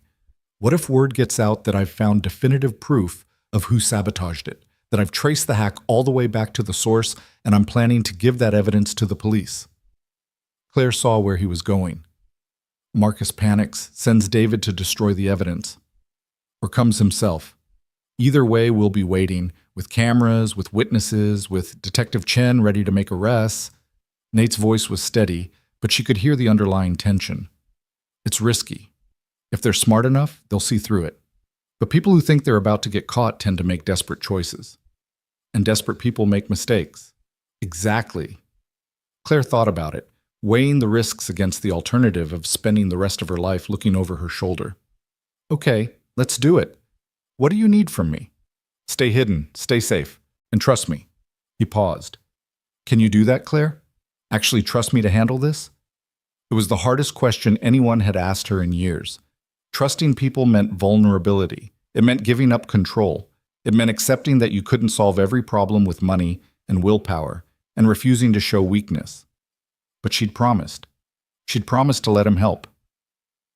I trust you, she said quietly, and meant it more than she'd meant anything in a long time. Good. I'll call you when it's done. Nate? Yeah? Be careful. If I'm right about Marcus, he's not going to just give up. He's wanted my job for 3 years. He's not going to let a mechanic stand between him and a CEO position. I'm not just a mechanic, Claire. I used to design systems that put satellites in orbit. I think I can handle one ambitious executive. There was something in his voice, confidence mixed with determination, that made Claire believe him. She ended the call and sat in her anonymous hotel room, feeling helpless and hating it. This was her fight, her company, her would-be killer. And she was hiding in a hotel while someone else fought her battles. But maybe that was okay. Maybe strength wasn't always about fighting alone. Maybe sometimes it was about knowing when to let other people help. She pulled out her phone and opened her notes app. Her list of good things stared back at her, 3 items that felt inadequate and incomplete. She added a 4th, people who design traps to catch bad guys. Then she waited. Across the city, Nate was already setting things in motion. He called Detective Chen first, explained his plan, got her reluctant agreement to provide backup and surveillance. Then he called Jack Davies and asked him to spread the word at every mechanic shop and auto body place in Seattle that Nate Rhodes had cracked the Montgomery case wide open, that he had proof of corporate sabotage, that arrests were imminent. In a community as tight as Seattle's automotive repair scene, gossip traveled faster than electricity. By noon, everyone knew. By 2 o'clock, the story had reached the business district. By 4 o'clock, Marcus Webb was making phone calls. Nate spent the afternoon preparing. He moved Stella to Mrs. Rodriguez's house with strict instructions not to let anyone in, not to answer questions, to call 911 if anything felt wrong. He kissed his daughter goodbye and promised he'd be back before bedtime, ignoring the fear in her eyes that said she didn't quite believe him. Then he went back to the shop and waited. Detective Chen had positioned plainclothes officers at strategic points, one in the Vietnamese restaurant next door, one in a car down the street, one actually inside the shop pretending to be a customer picking up a vehicle. Cameras were hidden in the rafters, recording everything. The trap was set. All they needed was for someone to walk into it. Night fell. The other mechanics went home. The neighborhood settled into its evening rhythm. Families eating dinner, kids doing homework, the mundane machinery of normal life that Nate had sacrificed his career to preserve for Stella. At 8:17, the back door's lock clicked. Nate was in the office reviewing footage on his laptop, but he heard it clearly through the audio feed from the cameras they'd installed. He watched the screen as a figure slipped through the door, tall, athletic build, moving with the confidence of someone who'd done this before. David Chang. Nate felt vindication and anger in equal measure. He'd been right. They'd been right. This was the man who'd hacked Claire's car, who'd planted the spyware, who'd tried to make it look like an accident. David went straight for the Valkyrie, pulling out a laptop and connecting it to the car's diagnostic port with practiced efficiency. He worked quickly, his fingers flying over the keyboard, probably trying to wipe the evidence, to erase the digital trail that led back to Marcus Webb. Nate waited, watching on camera, letting David incriminate himself thoroughly. The plainclothes officers waited too, poised but patient. They needed this to be airtight. Then the front door opened. Nate's head snapped up. That wasn't part of the plan. The front was supposed to be locked, secure, the only entry point the back door that David had just used. Marcus Webb walked into the shop like he owned it. "David," Marcus called out, his voice carrying through the empty bay. "How much longer?" Nate watched on camera as David looked up, startled. "I told you to stay away. If this goes wrong, it's not going wrong. It's taking too long." Marcus walked toward the Valkyrie, and even through the grainy camera footage, Nate could see the cold calculation on his face. How hard is it to delete some files? It's not just files. Rhodes backed up everything. The server logs, the diagnostic history, the trace routes. He built a case. David's voice was stressed, scared. "We should cut our losses, leave the country. The data trail leads right to us." "The data trail leads to nothing without the physical evidence, and once we destroy that," Marcus gestured at the Valkyrie, "it's just a mechanic's word against ours. Who do you think the board will believe?" "Marcus, this is insane. We already tried to kill her twice. How many more times before we succeed?" Marcus pulled something from his coat pocket. In the dim light, it took Nate a moment to recognize it. A gun. Everything changed in that instant. This wasn't just corporate espionage anymore. This wasn't just attempted murder by sabotage.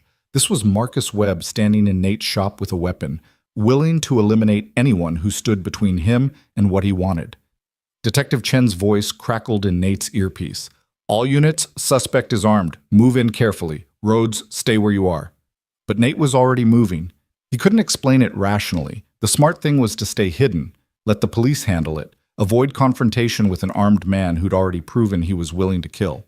But something about Marcus standing there with a gun in the shop where Nate had worked for 2 years, threatening the fragile safety he'd built for Stella, flipped a switch in his brain.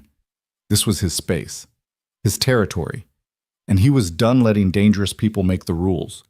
He walked out of the office and into the service bay, making no effort to hide his footsteps.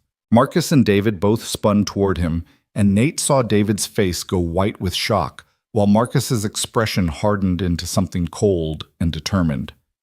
"Mr. Rhodes," Marcus said, and the gun stayed pointed at the ground, but his hand was steady. "I was hoping we wouldn't have to involve you directly." "Yeah, well, I tend to get involved when people break into my shop." Nate kept his voice calm, conversational, like they were discussing the weather instead of murder. "Twice in 1 week. You're persistent, I'll give you that." "It's not personal, you're just collateral damage." "Funny, it feels pretty personal from where I'm standing." Nate took another step forward, and he saw David's eyes flick toward the back door, calculating escape routes the way Stella did. "What's the plan here, Marcus? Shoot me, destroy the evidence, pin everything on David?" Marcus smiled, and it was the coldest thing Nate had ever seen. "Something like that. David here has been unstable lately, obsessed with Miss Montgomery. When the police investigate, they'll find his history of stalking, his unauthorized access to company systems, a disturbed employee acting alone. Tragic, really." "You son of a..." David started, but Marcus cut him off. "You should have been more careful with your digital footprint, David. Should have used better proxies. Should have covered your tracks." Marcus's voice was almost gentle, like he was explaining to a child why their mistake was fatal. "But you didn't, and now you're a liability." The gun came up, but not toward Nate, toward David. Everything happened in a fraction of a second. David lunged sideways. Marcus fired. The sound was deafening in the enclosed space, echoing off concrete and metal. And Nate moved without thinking, without planning, driven by the same instinct that made him check Stella's breathing every night. He hit Marcus from the side just as the second shot rang out, knocking him off balance. The gun skittered across the floor. David was on the ground, clutching his shoulder, blood seeping between his fingers, but alive. The first shot had missed. The second had winged him. Nate and Marcus struggled for a moment, grappling like children on a playground, except one of them was fighting for their life, and the other was fighting to become CEO. Marcus was strong, desperate, fueled by 3 years of ambition and the certainty that he was entitled to Claire's position. But Nate had spent those same 3 years lifting daughters and moving engines and staying awake through nightmares. He had the kind of strength that came from necessity rather than gyms, from love rather than ambition. He pinned Marcus to the floor just as the police burst through both doors, weapons drawn, shouting orders. Detective Chen was there, professional and efficient, taking control of the scene. Officers cuffed Marcus, attended to David's wound, secured the weapon. Through it all, Nate just sat on the concrete, breathing hard, his hands shaking with adrenaline, thinking about how close he'd come to being shot, to dying, to leaving Stella alone. "You okay?" Detective Chen crouched beside him, her professional mask slipping to show genuine concern. Yeah, I'm okay." Nate's voice shook. "David needs an ambulance." "Already called. EMTs are 2 minutes out." Chen looked at the scene, the blood on the floor, the gun in an evidence bag, Marcus Webb handcuffed and silent, and shook her head. "That was incredibly stupid, Rhodes. You could have been killed." "I know." "Then why did you do it?" Nate thought about Stella and her lists, about Claire and her broken spark plug, about his dead wife's voice telling him to always do the right thing. "Because someone had to, and I was here." Chen studied him for a moment, then nodded like that explanation made sense. Maybe in her world it did. "We'll need your statement. Full deposition of everything that happened." "Can I make a phone call first?" "Make it quick." Nate pulled out his phone with trembling fingers and called Claire. She answered before the first ring finished, her voice tight with stress. "Tell me you're okay." "I'm okay. It's over. They came, both of them. Marcus had a gun. Police arrested them both. He heard her exhale, long and shaky. You're sure you're okay? You're not hurt? I'm fine. Little shaken up, but fine. Nate looked at the blood on the floor. David's blood. Could have been his blood. And felt the weight of what had almost happened. Claire, I need you to do something for me. Anything. Come to the shop. Not right now. Wait until I text you that it's clear. But come. There's something I need to give you. What? You'll see. He ended the call and spent the next 2 hours giving his statement to Detective Chen, watching paramedics take David Chang away, observing Marcus Webb sit in a police car with his perfect suit and his ruined ambitions.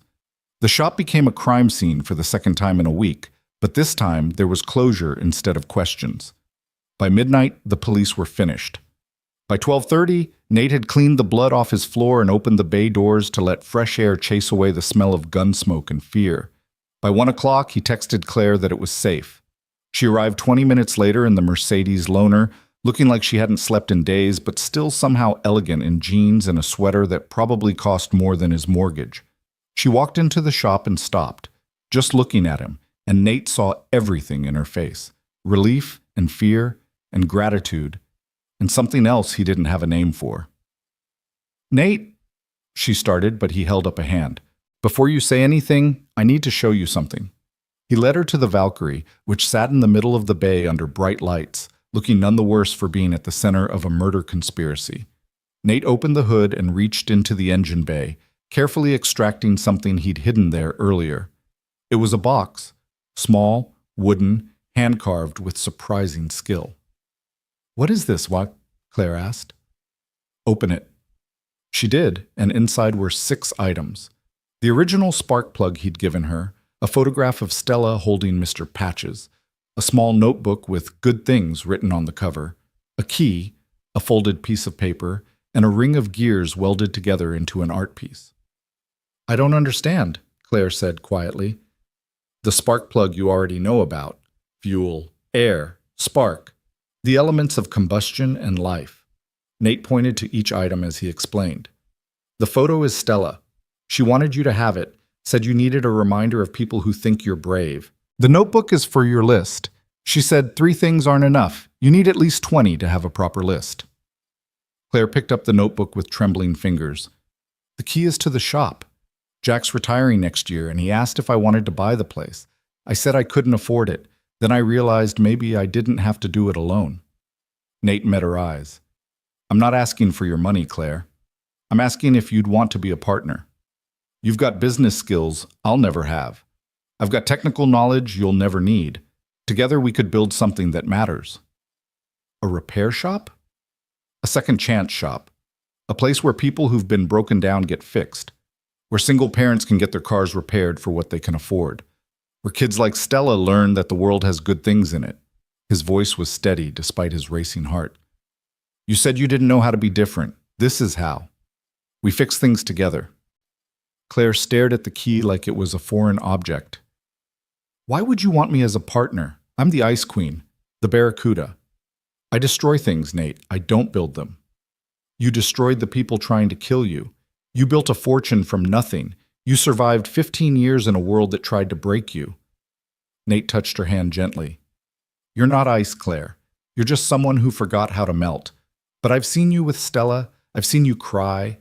I've seen you trust me when every instinct you had said not to. That's not ice. That's courage. She looked up at him with tears streaming down her face. What's the paper? Read it. Claire unfolded it with shaking hands. It was a list, written in a child's careful handwriting. Things Miss Montgomery is good at. 1. Being brave even when she's scared. 2. Having a really cool car. 3. Listening when Daddy talks. 4. Making lists even though she doesn't know how. 5. Being a princess even though she says she's not. Claire laughed through her tears. She really thinks I'm a princess. She thinks you're someone worth saving, and she's usually right about these things. Nate picked up the last item, the ring of gears. This is from me. I made it last week, before everything went crazy. It's supposed to be a promise. What kind of promise? That broken things can be beautiful. that what's damaged can still function, that sometimes the most important repairs are the ones that don't fix what's broken. They just make it strong enough to keep going anyway. He placed the gear ring in her palm. You don't have to change who you are, Claire. You just have to let someone help you carry the weight. They stood there in the quiet shop with a car that had survived sabotage, and a box full of meaning, and 15 years of armor cracking open to let light through. Claire looked at Nate Rhodes, this mechanic who'd saved her life twice, who'd seen her at her worst and somehow found her worth protecting, who'd given up satellites for daughter and was offering to give up more for her. I don't know how to be someone's partner, she whispered, in business or otherwise. I don't know how to share control or trust decisions to other people. I don't know how to be anything but alone. Then learn. Nate smiled. Start with the shop. Start with being co-owner of a place that fixes cars and people. Start with having coffee with me and Stella on Sunday mornings. Start with adding things to your list until it's longer than you can count. He took her hand. Start with not being alone anymore. Claire Montgomery, CEO, billionaire, the ice queen herself, looked at this man who'd somehow become essential in 3 weeks, at the box full of gifts that said you matter, at a future that involved fixing trucks for single fathers instead of crushing competitors. And she said yes. Not to everything, not all at once, not without fear, but yes to trying, yes to being someone different, yes to good things and second chances, and the terrifying possibility that maybe strength came from connection rather than isolation. They stood there until dawn broke over Seattle, talking about plans for the shop, about what Claire would do with Montgomery Industries now that Marcus was arrested, about how Stella would react to having Claire around more often. They talked about therapy, both of them needed it, and about lawyers to handle the partnership paperwork, and about whether it was possible to repair 15 years of damage with patience and time. I should go, Claire said finally. You need to pick up Stella, and I need to figure out how to explain to my board that I'm buying a repair shop. You don't have to explain anything to anyone, Nate said. It's your life, Claire. You get to decide what matters. She kissed him then, quick and gentle. Barely a brush of lips, more question than answer. But Nate kissed her back, and in that moment, Claire felt something she hadn't felt in 15 years. Safe. Not powerful, not successful, not untouchable, just safe. She drove back to her penthouse as the city woke up, and instead of immediately diving into damage control and crisis management, she sat at her desk and opened the notebook Stella had given her. She turned to the first page where the little girl had written in careful letters, Ms. Montgomery's list of good things. Claire picked up a pen and started writing. 1. My mother's hands braiding my hair. 2. People who fix broken things. 3. People who answer their phone at 2 a.m. 4. Little girls who think everyone deserves a list. 5. Mechanics who design traps to catch bad guys. 6. The possibility of not being alone anymore. She filled 3 pages before she stopped, amazed at how many good things existed when you actually looked for them. Her apartment didn't feel quite so empty. Her view didn't feel quite so isolated. Her life didn't feel quite so hollow. That afternoon, she called an emergency board meeting and announced she was taking a step back from day-to-day operations. She'd remained CEO, but she was delegating more, creating work-life balance, pursuing interests outside Montgomery Industries. The board looked shocked. Some looked concerned, a few looked calculating, but Claire didn't care. She was done living for other people's approval. That evening, she showed up at Nate's house with takeout and a teddy bear for Stella. A new friend for Mr. Patches, she said. Stella squealed with delight and immediately named it Ms. Claire Bear, which made the real Claire cry for the 3rd time in a week. They ate dinner together at Nate's small kitchen table, and it was nothing like the business dinners Claire was used to. No networking, no deals, no ulterior motives. Just a man and his daughter, and a woman learning how to be human again. I talked to your daddy about the shop, Claire told Stella while they cleared dishes. We're going to be partners. That means I'll be around a lot more. That's good, Stella said seriously. Daddy needs someone to help him. He tries to do everything by himself, and that makes him tired. We can't have that. Who's going to fix all the broken things if your daddy's too tired? You could help. Stella looked up at her with those 2 old eyes. Daddy says you're really smart about business things, and fixing cars is a business. So you could help fix the business, and he could fix the cars, and together you could fix everything. Claire glanced at Nate, who was trying not to smile. Is she always this wise? Always. It's exhausting. He ruffled Stella's hair affectionately. But she's right. Together we can fix a lot of things. Maybe even each other. The weeks that followed were hard in ways Claire hadn't anticipated. Stepping back from her role as CEO felt like cutting off a limb, painful and disorienting and wrong. Learning to be a business partner instead of a boss required patience she didn't have. Figuring out how to be around Nate and Stella without her armor felt like walking naked through fire. But slowly, impossibly, she learned. She learned that strength wasn't about being untouchable. It was about letting yourself be vulnerable with people who'd earned it. She learned that success wasn't measured in dollars or market share, but in the smile on a single father's face when you fixed his truck for half what he expected to pay. She learned that good things were everywhere if you just stopped long enough to notice them. 3 months after Marcus Webb's arrest, Claire Montgomery stood in the newly renovated Davies Street Automotive, now Montgomery Roads Automotive, and watched mechanics train people who'd been written off by society, ex-convicts learning skills that would help them find legitimate work, single parents getting free repairs and job training, kids from rough neighborhoods discovering that they were good at something. "You did this?" Nate said, appearing beside her with coffee that was actually good because Claire had sprung for a decent machine. "We did this," Claire corrected. "Fair point." He smiled, and Claire felt that now familiar warmth in her chest. "Stella wants to know if you're coming to dinner Sunday. She's making a list of good things from her week and wants to compare it to yours." "My list is up to 43 things," Claire said proudly. "What's 43? "Mechanics who make terrible coffee but excellent partners." Nate laughed.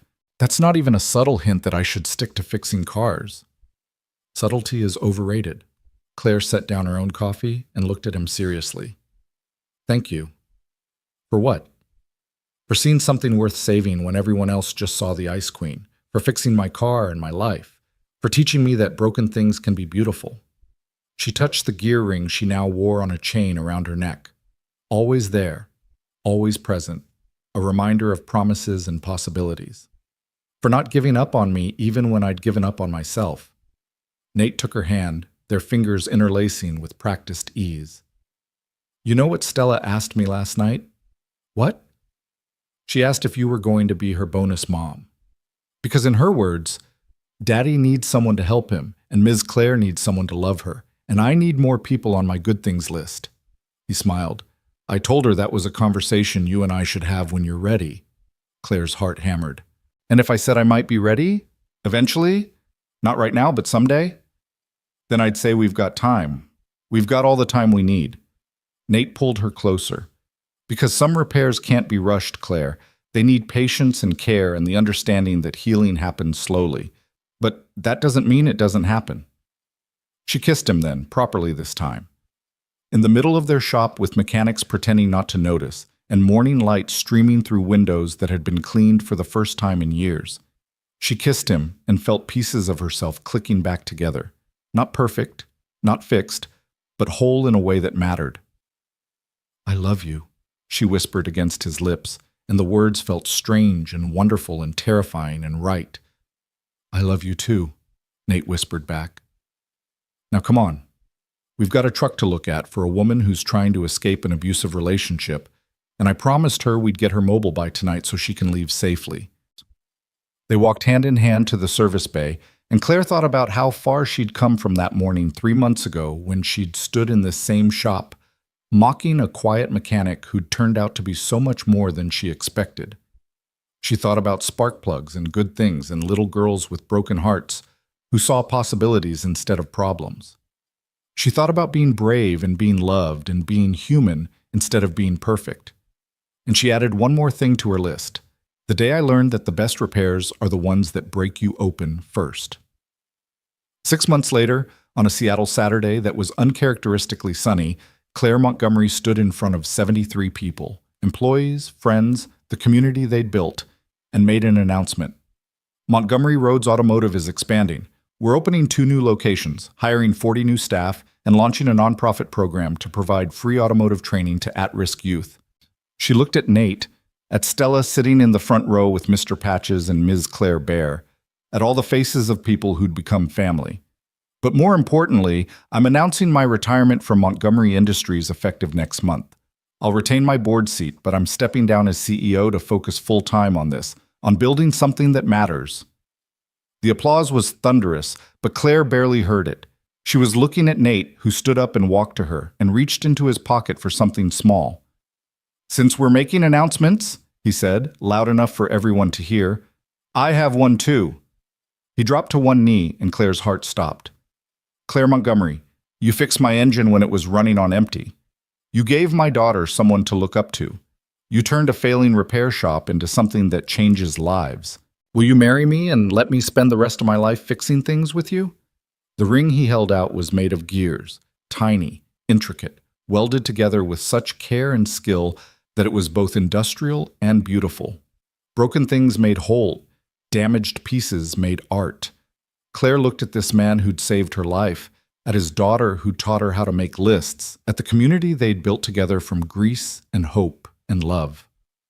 She thought about the woman she'd been, cold, isolated, measuring success with the wrong ruler, and the woman she was becoming, warm, connected, understanding that the best victories were the ones where everyone won. "Yes," she said through happy tears. "Yes, I'll marry you. Yes to all of it. Yes to broken things being beautiful. Yes to good things lists. Yes to fixing the world one car at a time." She pulled him up and kissed him while everyone cheered. Yes to not being alone anymore. Stella ran up and hugged them both, and Claire felt small arms around her waist and Nate's arms around her shoulders, and thought about how 3 months ago she'd had 2 things on her good things list, and now she had hundreds. She thought about spark plugs and second chances, and the mechanics who understood that the most important repairs were the ones that couldn't be measured in money or horsepower. She thought about being fixed, and for the first time in 15 years, Claire Montgomery felt complete, not because she was successful or powerful or untouchable, but because she was loved, and in the end, that was the only thing that mattered. The shop stayed open late that night, celebrating with food and music and stories about all the lives they'd changed and would continue to change. Claire stood outside under stars she'd never bothered to notice before, holding Nate's hand, watching Stella teach other kids how to check oil and rotate tires. "You know what's funny?" Nate said quietly. "What?" "You came to my shop 3 months ago looking for someone to fix your car, and somehow you ended up fixing everything else instead." Claire smiled. "I think you've got that backward. You're the one who fixes things." "No." Nate kissed her forehead. "I just showed you where the tools were. You did the actual work." They stood there in the cooling Seattle evening, and Claire added one final item to her list of good things. "The moment I realized that being broken wasn't the end of the story, it was just the beginning of a better one."